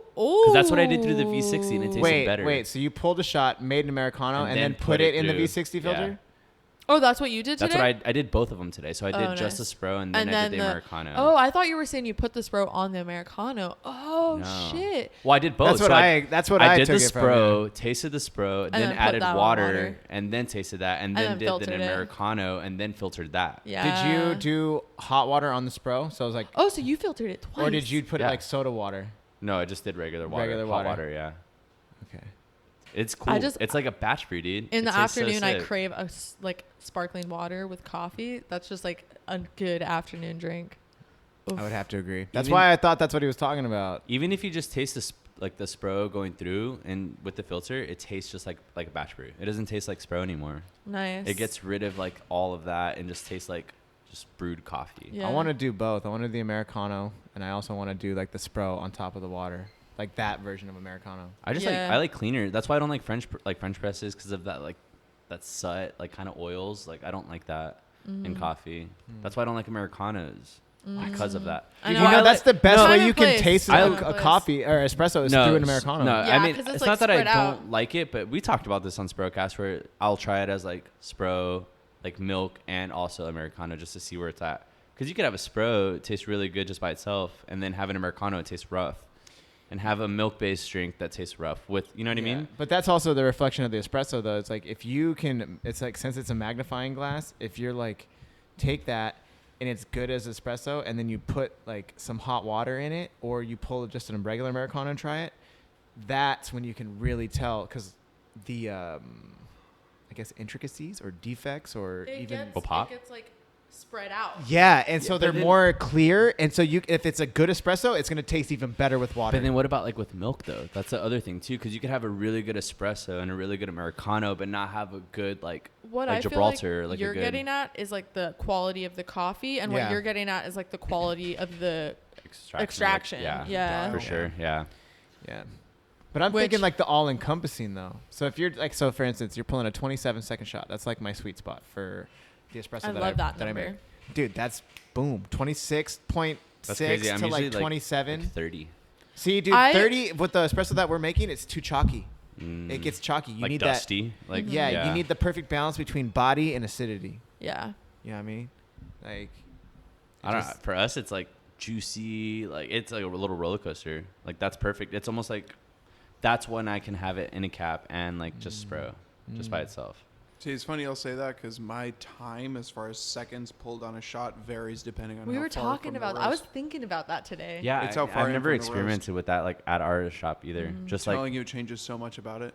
But even besides that, I pull a Spro that's for my lattes and caps, so it's that heavier, chocolatier shot, and then I pull my Esso to be a totally different taste. do you do different temp? Temp? No. That's well, if where- we're doing a flavored drink, I will let them, like, I'll tell the baristas, like, dude, longer shots. Longer shots are fine. So if it's like, oh, we pulled it at 28, throw it in there. It's See, do fine. you ever mess with different temperatures? Yeah, I mean, temperatures, yes. For Spro? definitely. I don't know about Spro. I definitely have to talk to the lead barista for sure, Uh-huh. but I know for a fact our pour overs are on. Dude, we're on some serious pour over game right now. Like with the That last one that I had that you made, dude, tasted like cookie dough. Like just like almost like raw cookie dough, but like some good shit. it was good, dude. Yeah, that was the setup pong that I made. one you. was That really one was really good. good. Yeah, we're getting a new shipment in from Laos, so it's coming in. So we'll have some more fresh stuff. But like, it was. Yeah, dude, the brew temp. The brew temp has been the new kind of. Variable? I don't want to say variable, but obsession might be a new thing because it's like, okay, for the darker roast, you do the lighter, like the smaller temps, like so like 197, 196, and then you go the lighter roast, it's like 205. Well, see, that's what 203. we do for Spro though. You know what I'm saying? You We'll do that for this Spro? Same concept with Spro. So if we have something that's a little bit more developed, we'll go to lower temp. And if we're doing something that's like kind of like lighter, a little bit more acidic, we'll go to higher temp. What's the reasoning behind this? Same reason that's for pour over? Yeah, exactly. Yeah. And then I mean, gonna from check into what this. we talk about, I mean, I don't know. Well, what the- darker roasts are more soluble. So if you're like hitting it with really hot water, you could potentially be like Burning over it. extracting Yeah. it immediately. Where it's like those lower temps will like extract. You know, it's more soluble, so it'll extract faster. Versus like a lighter roast. And then you Can want you to do hit that it on with your more machine? like more More, heat yeah, right up because- front. exactly. Yeah. So you extract a little bit. You can do it on your machine. That's a San Remo too, right? Yeah, but the only problem is that if we don't have the operas, because of the opera, you can do, say we have like our regular Spro set up and we're brewing that at like 191. and then we'll do like something that's like SO, and we'll bump that like at 199. For right now, what we have it at, we can't do that like on different like settings. But versus the Opera, I could have like my Spro at 190, and then my setting for this SO would be at like 199. And that's depending on the actual coffee, though, right? That's what you're talking about. Yeah. Okay. So I mean, that's I think the goal ideally, because right now we have to meet a middle ground. So we'll do like, if we have something that we want to potentially put at like a higher temp, and then like our regular blend is at a lower temp, we'll meet in the middle and do like a 194. Oh, nice. That's yeah. cool. So it's like we're just fitting for both. Mm-hmm. That's And how it I tastes work good. with blends. So like when I roast certain blends, if it's like a natural and a washed, and it's definitely like an African or a Latin, you have to find the middle ground. I literally will take 2 different recipes and I'll fucking just merge it. And that's what we're doing just for Spro, just for the sake of like what the machine can do. But going to the next shop, if we're gonna have the Opera and we can have literally both, we're gonna like profile them based on like what the coffee is and like how we brew it. Damn, that's exciting. Yeah, that's super exciting. Dude, I want to try some of these drinks. Okay. Yeah. Either Yeah. way. Okay, guys. Damn, We cracked 2 officially. hours. Yeah, officially. Woo! Okay, so where can the people find you? Where, personals, the podcasts, shops, whatever. Yo, Lofty Coffee Co. Come check us out. We got 5 cafes with our newest one in La Costa and number 6 right around the corner. Jeez. Gangster. Yeah. So quick. Gangster. Yeah. And then personal, Sirisimran. That's my first name. Easy. And then Sprocast. Yep. Motherfucking Sprocast. You can find us on the podcast app. You can find us on Instagram.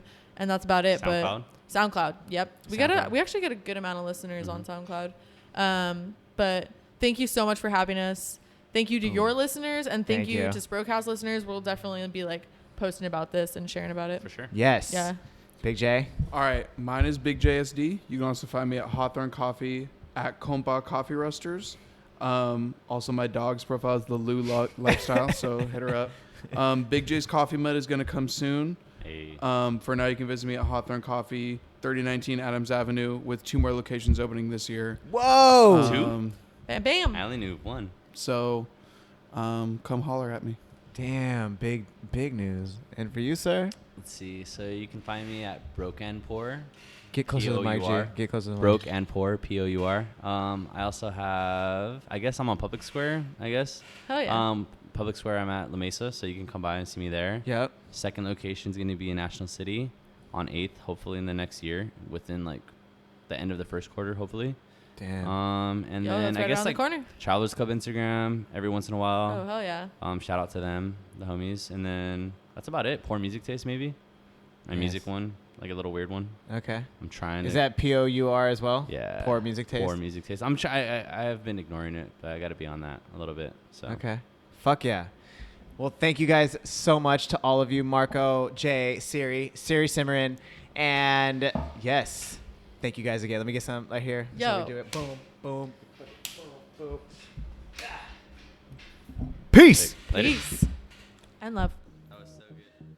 Yes, thank you so much, Sirisimran, Marco, and Big J. I appreciate all y'all coming on to the podcast again. That was an amazing podcast. It was a long one, but it was definitely a good one. We went all over the place, and man, every time they come on, yo, if you're a coffee geek, you're a coffee nerd, you're a coffee person, you're gonna appreciate that podcast. So again, thank you to Sprocast. If you haven't already, go subscribe to their podcast. Go listen to it because it's amazing every single week. Every week they be doing it. It's amazing. That's why they're on the show. And also I want to say thank you to the sponsors. Thank you to Thorn Street Brewery. Thank you to 7 Seas Roasting. And thank you to all of you beautiful people out there. It's all because of you that you guys, that Caffeine and Green is still going. So Caffeine and Green is what it is. If you haven't already, hit that subscribe button. And we will see y'all next week. Peace.